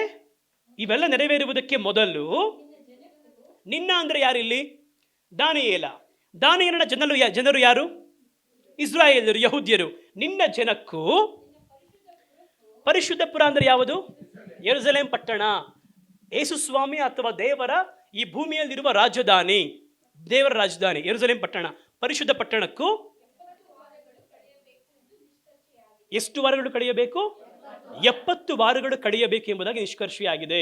ಈ 70 ವಾರಗಳ ಕುರಿತಾಗಿ ನಾವು ಧ್ಯಾನ ಮಾಡ್ತೀವಿ. ಈಗ ಈ 70 ವಾರಗಳ ಲೆಕ್ಕವನ್ನು ಯಾವ ರೀತಿ ತೆಗೆದುಕೊಳ್ಳುವುದು? 70 ವಾರಗಳು ಅಂತ ಹೇಳಿದ್ರೆ, ವಾರ ಎನ್ನುವ ಪದಕ್ಕೆ ಬಳಕೆಯಾಗಿರುವಂತಹ ಇಬ್ರಿಯ ಭಾಷೆಯಲ್ಲಿರುವಂತಹ ಪದ ಶಾಬುವ. ಎಲ್ಲ ಹೇಳಿ, ಶಾಬುವ. ವಾರ ಅಂದ್ರೆ ಏನಂತ ಇದೆ? ಶಾಬುವ. ಆ ಶಾಬುವ ಎನ್ನುವ ಪದಕ್ಕೆ ಅರ್ಥ ಏನಂತ ನೋಡೋದಾದ್ರೆ 7 ವರ್ಷಗಳು ಎಂಬುದಾಗಿ. ಎಷ್ಟು? 7 ವರ್ಷಗಳು. 70 ಶಾಬುವ ಅಂದ್ರೆ ಎಷ್ಟು ವರ್ಷ ಅಲ್ಲಿಗೆ? ಒಂದು ಶಾಬುವ ಅಂತ ಹೇಳಿದ್ರೆ ಎಷ್ಟು ವರ್ಷ? ಒಂದು ಶಾಬುವ ಅಂದ್ರೆ 7 ವರ್ಷ. ಇಲ್ಲಿ ಕಾಣಿಸ್ತಾ ಇದೆಯಾ? ನಾವಿವತ್ತು ನೋಡುವಂತಹ ಲೆಕ್ಕದಲ್ಲಿ ಒಂದು ತಿಂಗಳಂದ್ರೆ ಯಹೂದ್ಯರ ವರ್ಷದ ಲೆಕ್ಕಾಚಾರ 30 ದಿನಗಳು. ಒಂದು ತಿಂಗಳಿಗೆ ಎಷ್ಟು ದಿನಗಳಿರುತ್ತೆ? 30 ದಿನಗಳು. 12 ತಿಂಗಳಿಗೆ ಎಷ್ಟು ದಿನಗಳಿರುತ್ತೆ? 360. ನಾವು ಮಾಡುವಂಥ ಎಲ್ಲ ಲೆಕ್ಕಾಚಾರ ಯಹೂದ್ಯರ ಲೆಕ್ಕಾಚಾರ. ಯಹೂದ್ಯರಿಗೆ ದೇವರು ಕೊಟ್ಟಂತ ಲೆಕ್ಕಾಚಾರ. ಒಂದು ತಿಂಗಳಿಗೆ 30 ದಿನಗಳು, ಒಂದು ವರ್ಷಕ್ಕೆ 360 ದಿನಗಳು. ಈ ಲೆಕ್ಕಾಚಾರ ಇಟ್ಕೊಳ್ಳಿ. ಇಲ್ಲಿ ಎಷ್ಟು ವಾರಗಳು ಕಳೆಯಬೇಕು ಅಂತ ದಾನಿಯೇಲ ದೇವರು ಹೇಳಿದ್ರು? ಏನು 70 ವಾರಗಳು? ಏನು ಸ್ಥಾಪನೆ ಆಗುವುದಕ್ಕೆ 70 ವಾರಗಳು ಕಳೆಯಬೇಕು? 1000 ವರ್ಷ ಆಳ್ವಿಕೆ ಸ್ಥಾಪನೆ ಆಗುವುದಕ್ಕಿಂತ ಮುಂಚಿತವಾಗಿ 70 ವಾರಗಳು ಕಳಿಬೇಕಂತ. ಯಾರಿಗೆ? ನಿನ್ನ ಜನಕ್ಕೂ ಪರಿಶುದ್ಧ ಪುರಕ್ಕೂ, ಅಂದರೆ ಯಹೂದ್ಯರಿಗೂ ಯೆರೂಸಲೇಮ್ ಪಟ್ಟಣಕ್ಕೂ 70 ವಾರಗಳು ಕಳೆಯಬೇಕು. ಈ 70 ವಾರ ಎನ್ನುವಂಥದ್ದು, ವಾರ ಎನ್ನುವ ಸ್ಥಳದಲ್ಲಿ ಹಿಬ್ರಿಯ ಭಾಷೆಯಲ್ಲಿ ಶಾಬುವಾ ಎನ್ನುವ ಪದ ಬಳಕೆಯಾಗಿದೆ. ಶಾಬುವಾ ಅಂತ ಹೇಳಿದ್ರೆ 7 ವರ್ಷಗಳು ಎಂಬುದಾಗಿ ಅರ್ಥ. ಬೇಕಾದ್ರೆ ಬರೆದಿಟ್ಕೊಳ್ಳಿ. ಒಂದು ಶಾಬುವಾ ಅಂದ್ರೆ ಎಷ್ಟು ವಾರಗಳು ಅಂತ ಹೇಳಿದೆ? ಎಷ್ಟು ವರ್ಷಗಳು ಅಂತ ಹೇಳಿದೆ? 7 ವರ್ಷಗಳು. ಒಂದು ಶಾಬುವಾ ಅಂದ್ರೆ 7 ವರ್ಷಗಳು. ಹಂಗಾರೆ 70 ಶಾಬುವಾ ಅಂದ್ರೆ 70 × 7 ವರ್ಷಗಳು. ಎಷ್ಟು ವರ್ಷಗಳು? ಹಾಗಾದ್ರೆ ಈ 24ನೇ ವಾಕ್ಯದಲ್ಲಿ ಹೇಳಲ್ಪಟ್ಟಿರುವಂತಹ 1000 ವರ್ಷದ ಆಳ್ವಿಕೆ ಸ್ಥಾಪನೆ ಆಗಬೇಕು ಈ ಭೂಮಿಯಲ್ಲಿ ಅಂತ ಹೇಳಿದ್ರೆ 490 ವರ್ಷಗಳು ಕಳಿಬೇಕಂತೆ. ಈಗ ಈ ಕಾಲ ಅವಧಿಯನ್ನ ನಾವು ವಿಭಾಗಿಸಿ ನಾವು ಧ್ಯಾನ ಮಾಡುವವರಾಗೋಣ. ಸರಿ, ಮೊದಲನೇದಾಗಿ 25ನೇ ವಾಕ್ಯವನ್ನು ಓದ್ರಿ. ದಾನಿಯೇಲ ಪ್ರವಾದನೆ ಗ್ರಂಥ 9ನೇ ಅಧ್ಯಾಯದ 25ನೇ ವಾಕ್ಯವನ್ನು ಓದ್ರಿ. ದೇವರೇನು ಹೇಳ್ತಾ ಇದ್ದಾರೆ? ಇದನ್ನ ತಿಳಿದುಕೊಂಡು ಮಂದಟ್ಟು ಮಾಡಿಕೋ. ಏನ್ ಮಂದಟ್ಟು ಮಾಡ್ಕೊಬೇಕಂತೆ?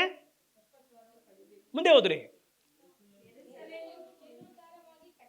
ಯೆರೂಸಲೇಮ್ ಜೀರ್ಣೋದ್ಧಾರವಾಗಿ ಕಟ್ಟಲ್ಪಡಲಿ ಎಂಬ ದೈವೋಕ್ತಿಯು ಹೊರಡುವಂದಿನಿಂದ ಅಭಿಷಿಕ್ತನಾದ ಪ್ರಭುವು ಬರುವುದರೊಳಗೆ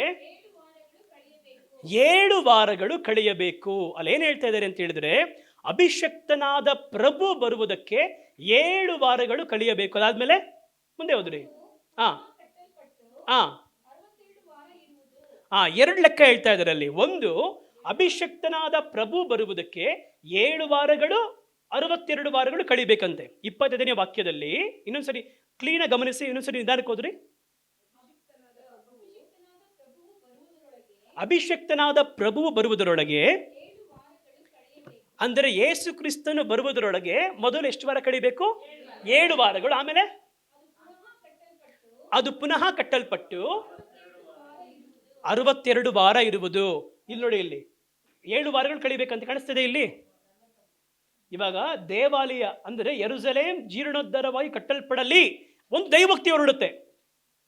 ಆ ದೈವೋಕ್ತಿ ಹೊರಡಿದ ಕೂಡಲೇ ನಿನ್ನ ಲೆಕ್ಕ ಶುರು ಆಗುತ್ತೆ. ದಾನಿಯೇಲನೇ, ಈ ಭೂಮಿಯಲ್ಲಿ ಮೆಸ್ಸಿಯನ 1000 ವರ್ಷ ಆಳ್ವಿಕೆ ಬರುವುದಕ್ಕೆ ಅಧರ್ಮ ಕೊನೆಗೊಂಡು, ಪಾಪಗಳು ತೀರಿಸಲ್ಪಟ್ಟು, ಅಪರಾಧಗಳು ನಿವಾರಿಸಲ್ಪಟ್ಟು, ಸನಾತನ ಧರ್ಮ ಸ್ಥಾಪಿಸಲ್ಪಟ್ಟು, ದೇವರ ಯೋಜನೆಯ 1000 ವರ್ಷದ ಆಳ್ವಿಕೆ ಈ ಭೂಮಿಯಲ್ಲಿ ಧರ್ಮ ರಾಜ್ಯ ಸ್ಥಾಪನೆಯಾಗುವುದಕ್ಕೆ 70 ವಾರಗಳು ಕಳಿಬೇಕು. ಅದು ಎಲ್ಲಿಂದ ಆರಂಭ ಆಗುತ್ತೆ ಅಂದರೆ ದಾನಿಯೇಲನೇ, ಯೆರೂಸಲೇಮ್ ಜೀರ್ಣೋದ್ಧಾರವಾಗಿ ಕಟ್ಟಲ್ಪಡಲಿ ಅಂತ ಒಂದು ದೈವೋಕ್ತಿ ಹೊರಡುತ್ತೆ.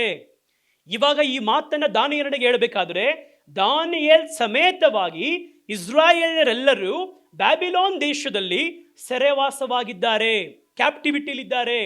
ದೇವಾಲಯ ಇಲ್ಲ ಅಲ್ಲಿ. ಮೊದಲ ದೇವಾಲಯ ಕೆಡವಲ್ಪಟ್ಟಿದೆ. 2ನೇ ದೇವಾಲಯ ಕಟ್ಟಲ್ಪಡುವ ಕಾಲಘಟ್ಟದಲ್ಲಿ ಒಂದು ದೈವೋಕ್ತಿ ಹೊರಡುತ್ತೆ, ಆಲಯ ಕಟ್ಟಲ್ಪಡಲಿ ಅಂತ.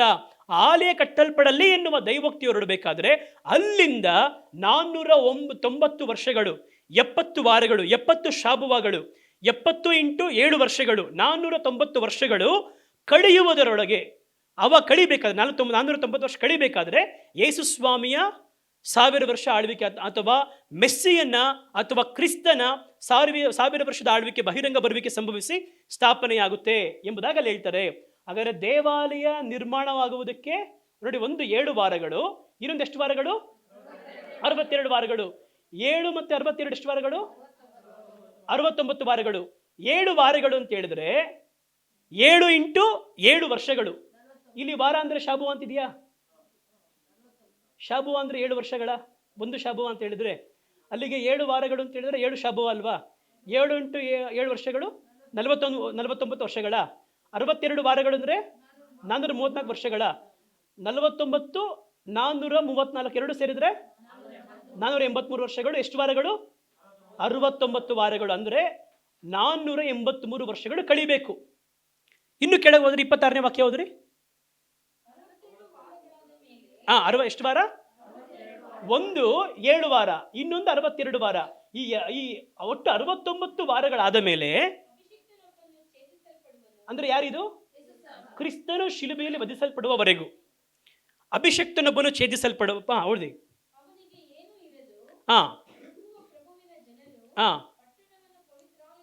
ಸಾಕು, ಇಷ್ಟೇ ಸಾಕು.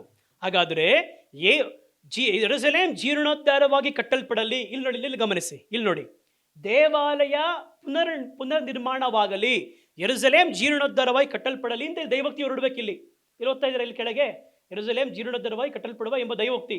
ಅದು ಹೊರಡು ಒಂದಿನಿಂದ ಎಷ್ಟು ವಾರ ಆಗಬೇಕು? 69 ವಾರಗಳು. ಎಷ್ಟು ವರ್ಷ ಆಗಬೇಕು? 483 ವರ್ಷ ಆದಮೇಲೆ ಕ್ರಿಸ್ತನು ಶಿಲುಬೆಯಲ್ಲಿ ಬಲಿಯಾಗಬೇಕು. ಈಗ ನಾವು ಕಂಡುಹಿಡಿಬೇಕಾಗಿರುವುದು, ಈ ಯೆರೂಸಲೇಮ್ ಜೀರ್ಣೋದ್ಧಾರವಾಗಿ ಕಟ್ಟಲ್ಪಡಲಿ ಎನ್ನುವಂತಹ ದೈವೋಕ್ತಿ ಇಸ್ರಾಯೇಲ್ಯರು ಸೆರೆವಾಸವಾಗಿರಬೇಕಾದ್ರೆ ಚರಿತ್ರೆಯಲ್ಲಿ 4 ಬಾರಿ ಪ್ರಕಟಿಸಿದ್ದಾರೆ. ಅದರಲ್ಲಿ ಯಾವ ಆಜ್ಞೆಯಿಂದ ಅಂತ ನಾವು ಲೆಕ್ಕ ಹಾಕಿದ್ರೆ 1000 ವರ್ಷದ ಆಳ್ವಿಕೆ ಯಾವಾಗ ಅಂತ ಕಂಡುಹಿಡಿಬಹುದು. ಈಗ ಆ ಲೆಕ್ಕವನ್ನು ನಾವು ನೋಡುವವರಾಗೋಣ. ಯಾವ ದೈವೋಕ್ತಿ ಹೊರಡು ಬಂದಿನಿಂದ ಎಂಬುದಾಗಿ ನಾವು ಇವಾಗ ನೋಡುವವರಾಗೋಣ. ಮೊದಲನೇದಾಗಿ ಎಜ್ರ 1ನೇ ಅಧ್ಯಾಯ 1ನೇ ವಾಕ್ಯ. ಎಜ್ರ 1ನೇ ಅಧ್ಯಾಯ 1ನೇ ವಾಕ್ಯ.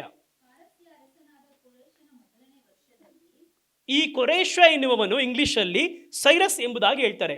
ಇವನ ಅವಧಿ 540 ಅಥವಾ 539 ಕ್ರಿಸ್ತ ಪೂರ್ವ, ಬಿಫೋರ್ ಕ್ರೈಸ್ಟ್, BC 539 ಅಥವಾ 540 BC, ಕ್ರಿಸ್ತ ಪೂರ್ವ 539 ಅಥವಾ 540. ಅಲ್ಲಿಂದ 483 ವರ್ಷಗಳು. ನಾನು ಯಾವಾಗೆಲ್ಲ ವರ್ಷಗಳು ಅಂತ ಹೇಳ್ತೀನೋ ಈ ಲೆಕ್ಕ ಹಾಕಬೇಕು. ನೀವು ಇಲ್ಲಿ ನೀವು ಮನೆ ಹೋಗಿ ಲೆಕ್ಕ ಹಾಕಿ 365 ದಿನಕ್ಕೆ ನೀವು ಲೆಕ್ಕ ಹಾಕಿದ್ರೆ ಲೆಕ್ಕ ಸರಿಯಾಗಿ ಬರಲ್ಲ. ಯಾವ ಲೆಕ್ಕದಲ್ಲಿ ಹಾಕಬೇಕು? ಯಹೂದ್ಯರ ವರ್ಷದ ಲೆಕ್ಕದ ಪ್ರಕಾರವೇ ಹಾಕಬೇಕು. ವರ್ಷಕ್ಕೆ 360 ದಿನಗಳು, ತಿಂಗಳಿಗೆ 30 ದಿನಗಳು, ಈ ಲೆಕ್ಕದಲ್ಲಿ ಹಾಕಬೇಕು. ಸರಿ, ಆ ರೀತಿಯಾಗಿ ನೀವು ಲೆಕ್ಕ ಹಾಕಿ ನೋಡೋದಾದರೆ ಸೈರಸ್ ಅಥವಾ ಕೊರೇಶ ಅವನ ಆಳ್ವಿಕೆಯ ಅವಧಿಯಲ್ಲಿ ಮೊದಲನೇ ಬಾರಿ ದೈವೋಕ್ತಿ ಹೊರಡುತ್ತೆ, ಯೆರೂಸಲೇಮ್ ಕಟ್ಟಲ್ಪಡಬೇಕು ಎಂಬುದಾಗಿ. ಆ ದೈವೋಕ್ತಿ ಆಜ್ಞೆ ಹೊರಡಬೇಕಾದ್ರೆ ಯಾವ ವರ್ಷ ಅಂತ ನೋಡಿದ್ರೆ 1ನೇ ವರ್ಷ ಅಂತ ಬರೆಯಲ್ಪಟ್ಟಿದೆ, ಕೊರೇಶನ 1ನೇ ವರ್ಷದಲ್ಲಿ. ಹಾಗಾದರೆ 539ನೇ ವರ್ಷದಲ್ಲಿ ದೈವೋಕ್ತಿ ಹೊರಟಿರಬೇಕು. ಆಗ ಆ ಆಜ್ಞೆ ಹೊರಡಿಸಿದಾಗ ಅಲ್ಲಿಂದ ಎಷ್ಟು ವರ್ಷ ಆಗಿರಬೇಕು ಕ್ರಿಸ್ತನು ಛೇದಿಸಲ್ಪಡುವುದಕ್ಕೆ? 483 ವರ್ಷ. ಲೆಕ್ಕ ಹಾಕಿ ನೋಡಿದ್ರೆ ಅದು ಕ್ರಿಸ್ತನು ಶಿಲುಬೆಯಲ್ಲಿ ಬಲಿಯಾದ ವರ್ಷಕ್ಕೆ ಸೆಟ್ ಆಗಲ್ಲ, ಕರೆಕ್ಟಾಗಿ ಲೆಕ್ಕಕ್ಕೆ ಬರಲ್ಲ. ಸರಿ, 2ನೇ ಬಾರಿ ಎಜ್ರ 6ನೇ ಅಧ್ಯಾಯ. ಎಜ್ರ 6ನೇ ಅಧ್ಯಾಯ 8ನೇ ವಾಕ್ಯದಲ್ಲಿ ಅಲ್ಲಿ ದಾರ್ಯಾವೇಶ್ಯನು ಎಂಬುದಾಗಿ ಬರ್ತಾನೆ. ಆ ದಾರ್ಯಾವೇಶ ಯಾರು ಅಂತ ನೋಡುವುದಾದರೆ ದಾನಿಯೇಲನನ್ನ ಸಿಂಹದ ಗವಿಗೆ ತಳ್ಳಿದವನು. ಆ ದಾರ್ಯಾವೇಶ ಡೆರಿಯಸ್ ಎಂಬುದಾಗಿ, ಇಂಗ್ಲಿಷಲ್ಲಿ ಡೇರಿಯಸ್ ಎಂಬುದಾಗಿ ಹೇಳ್ತಾರೆ. ಆ ದಾರ್ಯಾವೇಶ ದಾನಿಯೇಲನನ್ನ ಸಿಂಹದ ಗವಿಗೆ ತಳ್ಳಿದವನು. ಅವನೊಂದು ದೈವೋಕ್ತಿಯನ್ನು ಹೊರಡಿಸ್ತಾನೆ. ಯಾವ ವಾಕ್ಯದಲ್ಲಿ? ಎಜ್ರ 6ನೇ 8ನೇ ವಾಕ್ಯದಲ್ಲಿ. ಅದು 520ನೇ ಕ್ರಿಸ್ತಪೂರ್ವ 520 520 BC. ಅಲ್ಲಿಂದ 483 ವರ್ಷಗಳ ಲೆಕ್ಕ ಹಾಕಿದ್ರೆ ಅದು ಕೂಡ ಸರಿಯಾಗಿ ಲೆಕ್ಕಕ್ಕೆ ಬರಲ್ಲ. ಮೂರನೇದಾಗಿ ಎಜ್ರ 7ನೇ ಅಧ್ಯಾಯ 13ನೇ ವಾಕ್ಯ. ಅಲ್ಲಿ ಅರ್ತಷಸ್ತ ರಾಜ ಏನ್ ಮಾಡ್ತಾನೆ? ಆಜ್ಞೆನ ಹೊರಡಿಸ್ತಾನೆ, ಯೆರೂಸಲೇಮ್ ಪಟ್ಟಣ ಜೀರ್ಣೋದ್ಧಾರ ಕಟ್ಟಲ್ಪಡಲಿ ಅಂತ. ಆ ಅವಧಿಯನ್ನು ಲೆಕ್ಕ ಹಾಕಿ ನೋಡಿದ್ರು ಕೂಡ 483 ವರ್ಷಗಳ ಕಾಲ. ಅದು ಕೂಡ ಕ್ರಿಸ್ತನು ಶಿಲುಬೆಯಲ್ಲಿ ಛೇದಿಸಲ್ಪಡುವುದಕ್ಕೆ ಹೋಲಿಕೆ ಆಗಲ್ಲ. ಕೊನೆಯದಾಗಿ ನೆಹೆಮಿಯ ಪ್ರವಾದನೆ ಗ್ರಂಥ 1ನೇ ಅಧ್ಯಾಯ 1ನೇ ವಾಕ್ಯದಿಂದ ಓದ್ತಾ ಹೋಗಬೇಕಾದ್ರೆ, ಅರ್ತಷಸ್ತ ರಾಜನ 20ನೇ ವರ್ಷದ ಅವಧಿಯಲ್ಲಿ 4ನೇ ಬಾರಿ ಆಜ್ಞೆ ಹೊರಡುತ್ತೆ. ಯಾವಾಗ? ಅರ್ತಷಸ್ತ ರಾಜನ 20ನೇ ವರ್ಷದ ಆಳ್ವಿಕೆ ಅವಧಿಯಲ್ಲಿ 4ನೇ ಬಾರಿ ಆಜ್ಞೆ ಹೊರಡುತ್ತೆ. ಅಲ್ಲಿಂದ ಯಾವಾಗ ಆಜ್ಞೆ ಎಂಬುದಾಗಿ ನಾವು ಲೆಕ್ಕ ಹಾಕಿದ್ರೆ 446 ಅಥವಾ 445 ಕ್ರಿಸ್ತ ಪೂರ್ವ, 445 ಅಥವಾ 446 AD, 445 ಕ್ರಿಸ್ತ ಪೂರ್ವ. ಅಲ್ಲಿಂದ ನಾವು 483 ವರ್ಷಗಳು ಕ್ರಿಸ್ತನ ಛೇದಿಸಲ್ಪಡುವವರೆಗೆ ದೈವೋಕ್ತಿ ಹೊರಡುವಂದಿನಿಂದ, ಎಲ್ಲಿಂದ? ಈ ದೈವೋಕ್ತಿ ಹೊರಡುವಂದಿನಿಂದ ಎಲ್ಲಿವರೆಗೂ? ಕ್ರಿಸ್ತನು ಶಿಲುಬೆಯಲ್ಲಿ ಛೇದಿಸಲ್ಪಡುವವರೆಗೂ 483 ವರ್ಷಗಳ ಲೆಕ್ಕ ಹಾಕಿ ನೋಡಿದ್ರೆ ಸರಿಯಾಗಿ ಪ್ರಿಯರೇ, ಈ 360 ದಿನಗಳ ಲೆಕ್ಕವನ್ನು ಹಾಕಿ ನೋಡಿದ್ರೆ ಕ್ರಿಸ್ತನು ಶಿಲುಬೆಯಲ್ಲಿ ಬಲಿಯಾದಂತಹ 33ನೇ ವರ್ಷಕ್ಕೆ ಸರಿಯಾಗಿ ಬಂದು ನಿಲ್ಲುತ್ತದೆ. ಹಾಗಾಗಿ ಎಲ್ಲಿಂದ ಲೆಕ್ಕ ಹಾಕಬೇಕು ಅಂತ ಹೇಳಿದ್ರೆ 446 ಆ ವರ್ಷದ ಲೆಕ್ಕ ಹಾಕುವುದಾದರೆ, ಅಲ್ಲಿಂದ ಹಿಡಿದು ಕ್ರಿಸ್ತನ ಮೊದಲ ಬರುವಿಕೆ ಬಂದು ಕ್ರಿಸ್ತನು ಶಿಲುಬೆಯಲ್ಲಿ ಬಲಿಯಾಗುವವರೆಗೂ 69 ವಾರಗಳು, 483 ವರ್ಷಗಳು ಕಳೆದಿವೆ ಪ್ರಿಯರೇ. ಕ್ರಿಸ್ತನು ಶಿಲುಬೆಯಲ್ಲಿ ಬಲಿಯಾಗಿ ಪಂಚಾಶತಮ ದಿನದಂದು ಸಭೆಯ ಮೇಲೆ ದೇವರಾತ್ಮನು ಸುರಿಸಲ್ಪಟ್ಟು ಪಂಚಾಶತಮ ದಿನ ಬಂತಲ್ಲ, ಅಲ್ಲಿಯವರೆಗೂ ಈ 483 ವರ್ಷಗಳು ಮುಗಿದೋಯ್ತು. ಅಂದ್ರೆ 69 ವಾರಗಳು ಕಳೀತು. ದೇವರು ದಾನಿಯನಿಗೆ ಹೇಳಿದ ಎಷ್ಟು ವಾರ? 70 ವಾರ. 70 ವಾರದ ಎಷ್ಟು ವಾರ ಕಳೆದಿದೆ? 69 ವಾರ ಕಳೆದು ಬಿಟ್ಟಿದೆ. ಇನ್ನು ಒಂದೇ ವಾರ ಕೇವಲ ಬಾಕಿ ಇರುವುದು. ಆ ಒಂದು ವಾರ ಆರಂಭವಾಗುವುದರೊಳಗೆ ನಡುವೆ ಸಭೆಯ ಕಾಲ ಬಂದ್ಬಿಡ್ತು. ಇದು ಯಹೂದ್ಯರ ಕಾಲ ಗಡಿಯಾರ. ನೋಡಿ, ನಾನು ಹಸಿರು ಬಣ್ಣದಲ್ಲಿ ಹಾಕಿರುವುದು ಗತಿಸಿರುವ ಕಾರ್ಯ, ಈ ಬಣ್ಣದಲ್ಲಿ ಹಾಕಿರುವುದು ಈಗ ನಡೆಯುತ್ತಿರುವ ಕಾರ್ಯ, ವರ್ತಮಾನ. ಈ ನಡೆಯುತ್ತಿರುವ ಕಾಲ ಸಭೆಯ ಕಾಲ. ಇದು ಕೆಂಪು ಬಣ್ಣದಲ್ಲಿ ಹಾಕಿರುವುದು ಉಪದ್ರವ ಕಾಲ. ಅದಕ್ಕೆ ಅದನ್ನು ಕೆಂಪು ಬಣ್ಣದಲ್ಲಿ ಹಾಕಿದ್ದೀನಿ, ಉಪದ್ರವ ಕಾಲ.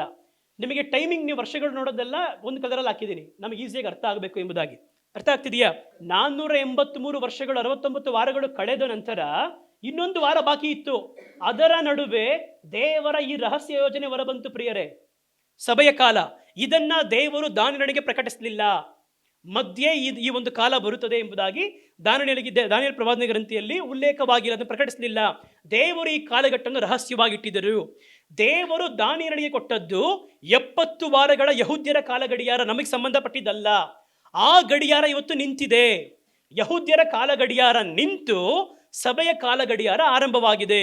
ಇದು ಹೆಚ್ಚು ಕಡಿಮೆ 2000 ವರ್ಷಗಳಿಂದ ಸಭೆಯ ಕಾಲ, ಇದು ಕೃಪೆಯ ಕಾಲ.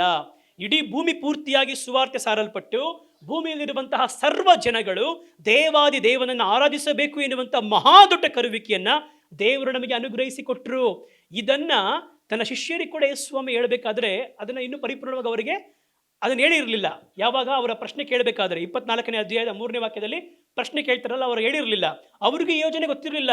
ಪೇತ್ರನ್ ನೋಡಿ, ಕೊರ್ನೇಲಿಯ ಮನೆಗೆ ಸುವಾರ್ತೆ ಸಾರ ಕಳಿಸ್ಬೇಕು, ಅದಕ್ಕಿಂತ ಮುಂಚಿತವಾಗಿ ದೇವರಿಗೆ ಅನಿವಾರ್ಯ ಆ ಜೋಳಿಗೆ ತೋರಿಸಿದ್ರು ದೇವರು. ಅದರಲ್ಲಿ ದೇವರು ನಿಷೇಧ ಮಾಡಿರುವಂಥ ಕೆಲವೊಂದು ಆಹಾರಗಳು ಒಳಗಿದೆ, ಅದನ್ನು ಅವನು ತಿನ್ನಬೇಕು. ಸ್ವಾಮಿ, ಇದು ನೀವು ನಿಷೇಧ ಮಾಡಿರುವುದು ಅಶುದ್ಧ ಪದಾರ್ಥ, ನಾನು ತಿನ್ನಲ್ಲ ಅಂತ ಹೇಳ್ತಾನೆ. ಅವನಿಗೆ ದೇವರು ಅರ್ಥೈಸಬೇಕಾಗಿತ್ತು, ಇಲ್ಲ, ಅನ್ಯರ ನಡುವೆ ಸುವಾರ್ತೆ ಸಾರಲ್ಪಡಬೇಕು. ನನ್ನ ಮಹಾದೊಡ್ಡ ಯೋಜನೆ ದಾನಿಯೇಲನಿಗೆ ಪ್ರಕಟಿಸಿರುವಂತಹ ಆ ವಾರಗಳ ನಡುವೆ ಸಭೆಯ ಕಾಲಘಟ್ಟ ಬರುತ್ತೆ, ಕೃಪೆಯ ಕಾಲ ಬರುತ್ತೆ. ಆ ಕೃಪೆಯ ಕಾಲದಲ್ಲಿ ಇಡೀ ಭೂಮಿ ಪೂರ್ತಿಯಾಗಿ ದೇವರ ಆಶೀರ್ವಾದ ಹೋಗಬೇಕು. ಅದು ಅಂತ್ಯಗೊಳ್ಳುವಂತಹ ಒಂದು ಸಂದರ್ಭದಲ್ಲಿ ಏನ್ ಆರಂಭವಾಗುತ್ತೆ? ಕೊನೆಯ ವಾರ ಆರಂಭವಾಗುತ್ತೆ. ಇಲ್ಲಿ ರಹಸ್ಯ ಬರುವಿಕೆ ಸಂಭವಿಸುತ್ತದೆ. ಇಲ್ಲಿ ರಹಸ್ಯ ಬರುವಿಕೆ ಸಂಭವಿಸುತ್ತದೆ. ಮತ್ತಾಯನ ಬರೆದ ಸುವಾರ್ತೆ 24ನೇ ಅಧ್ಯಾಯದ 15ನೇ ವಾಕ್ಯದಲ್ಲಿ ಸ್ವಾಮಿ ಹೇಳಿದ್ದಾರೆ, ಈ ಅಂತ್ಯಕ್ರಿಸ್ತನ ಕಾಲದಲ್ಲಿ 3ನೇ ದೇವಾಲಯ ಭೂಮಿಯಲ್ಲಿ ಇರುತ್ತದೆ. ಹಾಗಾದರೆ ಈಗ 3ನೇ ದೇವಾಲಯ ಭೂಮಿಯಲ್ಲಿ ಇಲ್ಲ. ಯೇಸು ಸ್ವಾಮಿ ಶಿಲುಬೆಯಲ್ಲಿ ಬಲಿಯಾಗಬೇಕಾದ್ರೆ 2ನೇ ಆಲಯ ಕಟ್ಟಲ್ಪಟ್ಟು ಸಿದ್ಧವಾಗಿತ್ತು. ಆ 2ನೇ ಆಲಯ 70ನೇ ವರ್ಷದಲ್ಲಿ 70 AD, ಕ್ರಿಸ್ತ ಶಕ 70ನೇ ವರ್ಷದಲ್ಲಿ ಕೆಡವಲ್ಪಟ್ಟಿತ್ತು. ಈಗ ಅವರಿಗೆ, ಇಸ್ರಾಯೇಲರಿಗೆ, ಯಹೂದರಿಗೆ ಆಲಯವಿಲ್ಲ. 3ನೇದಾಗಿ ಆಲಯ ಕಟ್ಟಲ್ಪಡಬೇಕಿವಾಗ. ಆ ಆಲಯದಲ್ಲಿ ಈ ಅಂತ್ಯಕ್ರಿಸ್ತನು ಬಂದು ಕೂರ್ತಾನೆ. ಹಾಗಾದರೆ ಆ ಆಲಯ ಕಟ್ಟಲ್ಪಡುವಂತಹ ದಿನಮಾನಗಳಲ್ಲಿ ಇವತ್ತು ನೀವು ನಾನು ಬದುಕ್ತಾ ಇದ್ದೀವಿ ಪ್ರಿಯರೇ. ಹಾಗಾಗಿ ದೇವರ ಈ ದೇವರ ಈ ಒಂದು ಯೋಜನೆ, ದಾನಿಯೇಲನಿಗೆ ದೇವರು ಪ್ರಕಟಿಸಿರುವಂತಹ ಈ ಪ್ರವಾದನೆ ಈ ಯಹೂದ್ಯರ ಕಾಲ ಗಡಿಯಾರ ಯಾವಾಗ ಬೇಕಾದರೂ ಎನಿ ಟೈಮ್ ಈ ಗಡಿಯಾರ ಆರಂಭವಾಗ್ಬೋದು. ಆ ಗಡಿಯಾರ ಆರಂಭವಾಗುವುದಷ್ಟೇ ನಮಗೆ ಸಮಯ ಬಾಕಿ ಇರೋದು. ಮೂರನೇ ದೇವಾಲಯ ಕಟ್ಟಲ್ಪಡುವುದಕ್ಕೆ ಸಿದ್ಧವಾಗಿ ಕಾಯ್ತಾ ಇದೆ. ಆ ಕಟ್ಟಲ್ಪಟ್ಟ ಕೂಡಲೇ, ಆಲಯ ಕಟ್ಟಲ್ಪಟ್ಟ ಕೂಡಲೇ ಕ್ರೈಸ್ತ ವಿರೋಧಿ ಒಳಗೆ ಬಂದು ಪರಿಶುದ್ಧ ಸ್ಥಳದಲ್ಲಿ ಕೂರ್ತಾನೆ. ಇದಕ್ಕೆ ಎಲ್ಲ ಸಿದ್ಧತೆಯ ಕಾರ್ಯಗಳು ರಹಸ್ಯವಾಗಿ ಹಿನ್ನೆಲೆಯಲ್ಲಿ ನೆರವೇರ್ತಾ ಇದೆ. ಹಾಗಾಗಿ ಈ ಗ್ಯಾಪ್ ಇದೆ ನೋಡಿ, ಇದುವೇ ನಿಮಗೂ ನನಗಿರುವಂತಹ ಕೊನೆಗಳಿಗೆ ಪ್ರಿಯರೇ. ಹಾಗಾಗಿ ಸಭೆಯೇ ನಾವು ಎಚ್ಚೆತ್ತುಕೊಳ್ಳಬೇಕು. ಯಹೂದ್ಯರ ಕಾಲ ಗಡಿಯಾರ ಆರಂಭವಾಗುತ್ತದೆ, ಸಭೆಯ ಕಾಲ ಗಡಿಯಾರ ಮುಕ್ತಾಯವಾಗುತ್ತದೆ. ಅಲ್ಲಿ ಒಂದು ವೇಳೆ ಕೈ ಬಿಡಲ್ಪಟ್ಟರೆ ಅಂತ್ಯಕ್ರಿಸ್ತನ ಆಳ್ವಿಕೆಯಲ್ಲಿ ಮುದ್ರೆಯನ್ನು ಧರಿಸಿ ಪ್ರಕಟಣೆ ಪ್ರವಾದನೆ ಗ್ರಂಥ 14ನೇ ಅಧ್ಯಾಯದಲ್ಲಿ ಹೇಳಲ್ಪಟ್ಟಿರುವ ಹಾಗೆ ಸ್ಟ್ರೈಟ್ ನರಕ, ಅಂತ್ಯಕ್ರಿಸ್ತನ ಗುರುತನ್ನು ಹೊಂದಿಕೊಳ್ಳುವವರೆಗೆ ಸ್ಟ್ರೈಟ್ ನರಕ. ಕೈ ಬಿಡಲ್ಪಟ್ಟರೆ ಗುರುತಿಲ್ದಂಗೆ ಬದುಕಕ್ಕೆ ಸಾಧ್ಯನೇ ಇಲ್ಲ. ಇಲ್ಲ ಅಂದರೆ ನಿರಾಕರಿಸಿ ರಕ್ತಸಾಕ್ಷಿಯಾಗಿ ಸಾಯಬೇಕು ಅಷ್ಟೇ. ಎರಡೇ ದಾರಿ. ಈಗ ನೀವು ತೀರ್ಮಾನ ಮಾಡ್ಕೊಳ್ಳಿ. ಇವತ್ತು ಒಂದು ವೇಳೆ ಆ ಮೂರನೇ ದೇವಾಲಯದ ಪ್ರಕಟಣೆ ನ್ಯೂಸಲ್ಲಿ ನೋಡ್ತೀವಿ, ಇರುವ ಆ ಕಾರ್ಯಗಳಲ್ಲಿ ಆ ಸ್ಥಳದಲ್ಲಿ ಇರುವಂತಹ ಮಸೀದಿ ಬಿತ್ತೋ ಅಥವಾ ಕೆಡವಲ್ಪಟ್ಟಿತೋ, ಮೂರನೇ ದೇವಾಲಯ ಕಟ್ಟಲ್ಪಡಬೇಕು ಎನ್ನುವಂತಹ ದೈವೋಕ್ತಿ ಹೊರಟಿತ್ತು, ಅಥವಾ ದೈವೋಕ್ತಿ ಅಂತೀನಿ, ಕಾರ್ಯಗಳು ಆರಂಭವಾಯಿತು. ಅದಕ್ಕೆ ಬೇಕಾಗಿರುವ ಸಿದ್ಧತೆಯ ಕಾರ್ಯಗಳು ಶುರು ಆಯಿತು.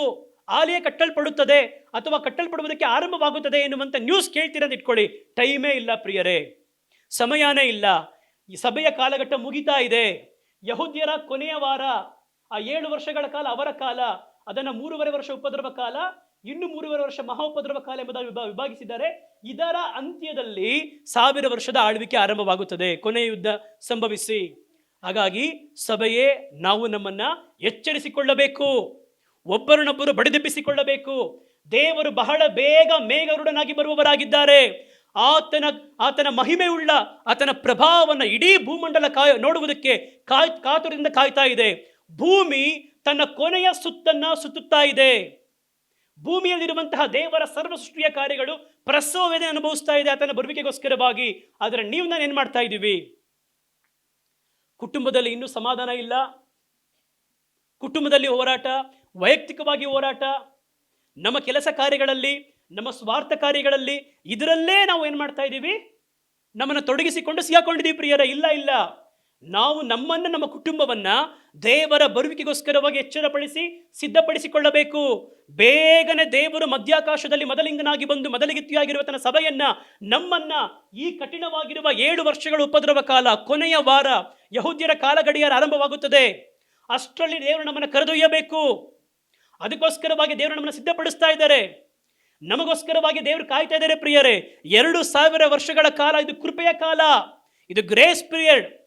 ಯಾರೋ ಒಬ್ಬ ಹುಡುಗ 30 ಮಾರ್ಕ್ಸ್ ತೆಗೆದ, ಇನ್ನು 5 ಮಾರ್ಕ್ಸ್ ತೆಗೆದ್ರೆ ಅವನಿಗೆ ಪ್ರಮೋಷನ್ ಸಿಗುತ್ತೆ, ಅವನಿಗೆ ಪ್ರಮೋಟೆಡ್ ಟು ನೆಕ್ಸ್ಟ್ ಸ್ಟ್ಯಾಂಡರ್ಡ್ ಅವನು. ಆದರೆ 5 ಮಾರ್ಕ್ಸ್ ಅವನು ಮೇಸ್ಟ್ರು ಕೊಡಲಿಲ್ಲ ಇಟ್ಕೊಳ್ಳಿ, ಕರೆಕ್ಷನ್ ಮಾಡೋನು. ಅವನ ಹೃದಯದಲ್ಲಿ ಕನಿಕರ ಪಟ್ಟು, ಇವನು 1 ವರ್ಷ ಹೊಟ್ಟಾಗುತ್ತಲ್ಲಪ್ಪ ಅಂತೇಳಿ ಮೇಸ್ಟ್ರು 5 ಮಾರ್ಕ್ಸ್ ಹಾಕಿದ್ರೆ ಪಾಸ್ ಅಂತ ಮಾಡಿದ್ರೆ ಮುಂದಿನ ತರಗತಿಗೆ ಹೋಗ್ತಾನೆ. ಇಲ್ಲ ಅಂತ ಹೇಳಿದ್ರೆ 1 ವರ್ಷ ಹೋಯ್ತು ಪ್ರಿಯರೇ. ಆ ರೀತಿಯಾಗಿ ಗ್ರೇಸ್ ಪೀರಿಯಡ್ ದೇವರು ನಮಗೆ ಕೊಟ್ಟಿರೋದು ಪ್ರಿಯರೇ. ಈ ಕೊನೆಯ ಕಾಲದಿಂದ ತಪ್ಪಿಸಿಕೊಳ್ಳಬೇಕು. ಈ ಭೂಮಿಯಲ್ಲಿ ಸಂಭವಿಸುವಂಥ ಕಾರ್ಯಗಳು ಭಯಂಕರವಾಗಿರುತ್ತದೆ.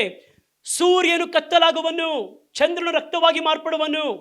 ಭೂಮಿ ಕೇಳಲ್ಪಡದಿರುವಂತಹ, ಕಾಣದಿರುವಂತಹ ದೊಡ್ಡ ಭೂಕಂಪಗಳನ್ನು ಸಂಧಿಸುತ್ತದೆ.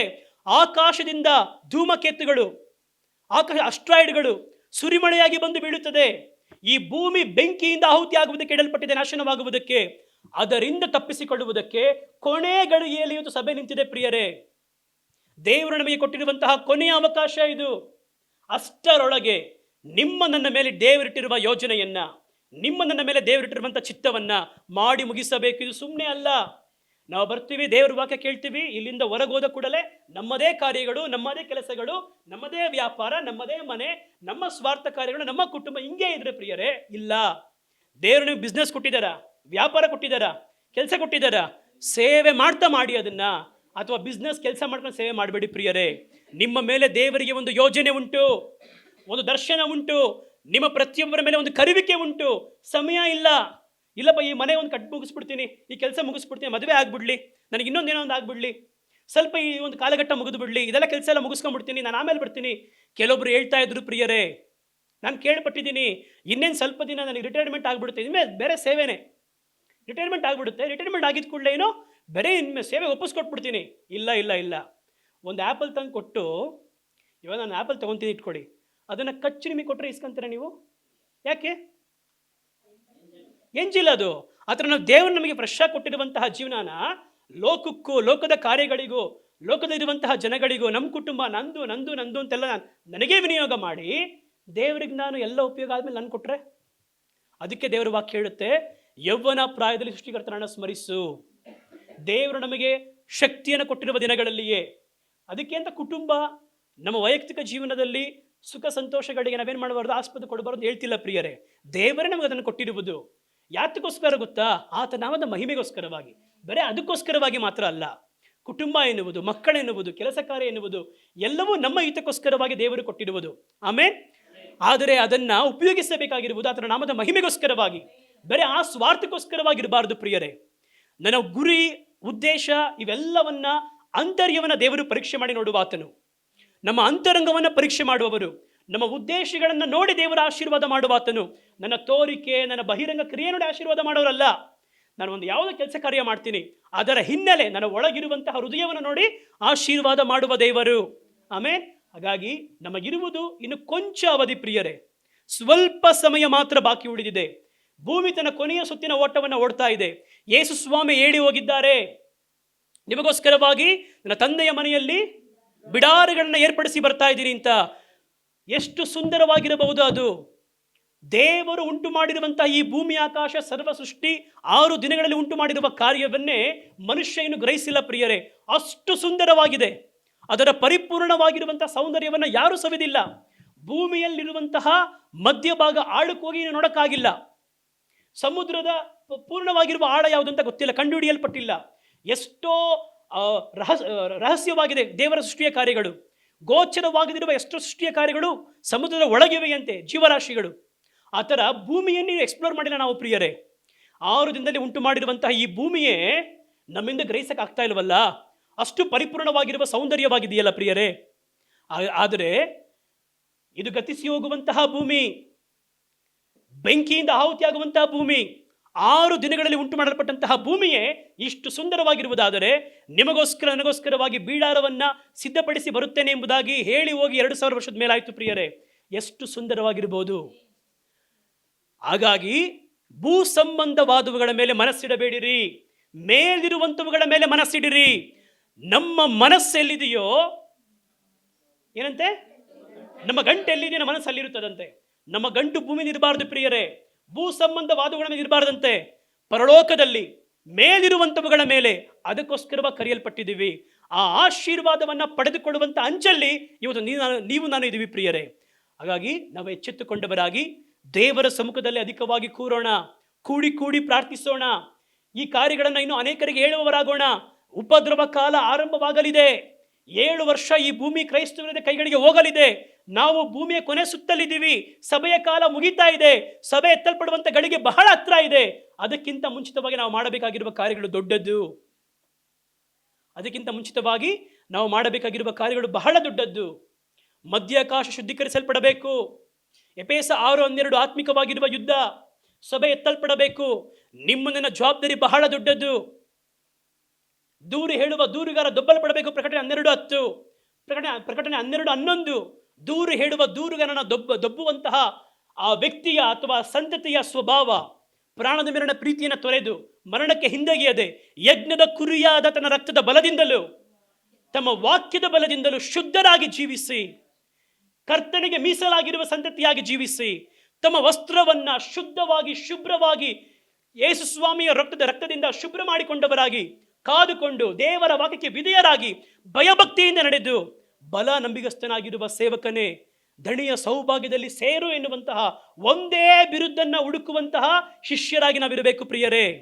ನಾವೆಲ್ಲ ಎದ್ದು ನಿಂತು ಒಪ್ಪಿಸಿಕೊಡುವರಾಗೋಣ. ನಾವು ಹೃದಯಗಳನ್ನು ತೆರೆದು ದೇವರ ಮುಂದೆ ನಮ್ಮನ್ನು ಬಿಟ್ಕೊಳ್ಳೋಣ ಪ್ರಿಯರೇ. ನಮ್ಮ ನಡುವೆ ದೇವರ ಪ್ರಸನ್ನತೆ ಮಹಿಮೆಯಾಗಿದೆ. ನಮ್ಮ ನಡುವೆ ದೇವರ ಮಹಿಮೆ ಪ್ರಚರಿಸ್ತಾ ಇದೆ ಪ್ರಿಯರೇ. ಎಷ್ಟು ಜನ ಅದನ್ನು ಆತ್ಮದಲ್ಲಿ ಅನುಭವಿಸಿರಲು ಗೊತ್ತಿಲ್ಲ. ನಮ್ಮ ನಡುವೆ ದೇವರ ಪ್ರಸನ್ನತೆ ಮಹಿಮೆಯಾಗಿ ಇಳಿದಿದೆ. ನಾವು ಒಬ್ಬರಿಗೊಬ್ಬರು ನಮ್ಮನ್ನು ಬಿಟ್ಕೊಡೋಣ. ದೇವರ ವಾಕ್ಯಕ್ಕೆ ನೇರವಾಗಿ ನಮ್ಮನ್ನು ಒಪ್ಪಿಸಿಕೊಡುವರಾಗೋಣ. ನೀವು ಕೇಳಿದಂಥ ವಾಕ್ಯ ನಮ್ಮನ್ನು ಬಿಟ್ಕೊಡಿ. ದೇವರು ನಿಮಗೆ ಏನು ಮಾತಾಡಿದ್ರು, ಯಾವ ವಿಷಯದಲ್ಲಿ ಮಾತಾಡಿದ್ರು, ದೇವರ ಹತ್ರ ಒಪ್ಪಿಸಿಕೊಡ್ರಿ. ಸ್ತೋತ್ರ ಅಪ್ಪ, ಸ್ತೋತ್ರ ಕರ್ತನೆ, ಸ್ತೋತ್ರ ಯೇಸಯ್ಯ, ಸ್ತೋತ್ರ ಸ್ವಾಮಿ. ಇನ್ನೂ ಸಮಯ ಇಲ್ಲ. ಇನ್ನು ಕಾಲ ತಾಮಸವಾಗದು, ಇನ್ನು ಸಮಯ ಉಳಿದಿಲ್ಲ. ದೇವರು ಬೇಗ ಬರಲಿದ್ದಾರೆ, ಕ್ರಿಸ್ತನು ಬೇಗ ಬರಲಿದ್ದಾರೆ, ಆತನ ಮಹಿಮೆ ಬೇಗ ಪ್ರಕಟವಾಗಲಿದೆ. ಸ್ತೋತ್ರ ಕರ್ತನೆ, ಸ್ತೋತ್ರ ಯೇಸಯ್ಯ. ಅಪ್ಪ ನಿಮ್ಮ ನಾಮಕ್ಕೆ ಮಹಿಮೆ ಉಂಟಾಗಲಿ, ಅಪ್ಪ ನಿಮ್ಮ ನಾಮಕ್ಕೆ ಮಹಿಮೆ ಉಂಟಾಗಲಿ. ಸ್ತೋತ್ರ ಸ್ವಾಮಿ, ಸ್ತೋತ್ರ ಕರ್ತನೆ, ಸ್ತೋತ್ರ ಕರ್ತನೆ. ಅಪ್ಪ ಕೇಳಿದಂತಹ ವಾಕ್ಯಗಳಿಗೆ ಕರ್ತನೆ ಅಪ್ಪ ನಾವು ನಮ್ಮನ್ನು ಒಪ್ಪಿಸಿಕೊಡುತ್ತೇವೆ. ನಿಮ್ಮ ಬರುವಿಕೆ ಬಹಳ ಸಮೀಪ ದೇವರೇ. ಈ ಭೂಮಿ ದೊಡ್ಡ ಅಪಾಯವನ್ನು ಸಂಧಿಸಲಿದೆ. ನಾವು ಕೇಳುತ್ತಿರುವುದೆಲ್ಲವೂ ಕಡೆಯ ಕಾಲದ ಆಪತ್ತುಗಳನ್ನು ಕೇಳ್ತಾ ಇದ್ದೀವಿ.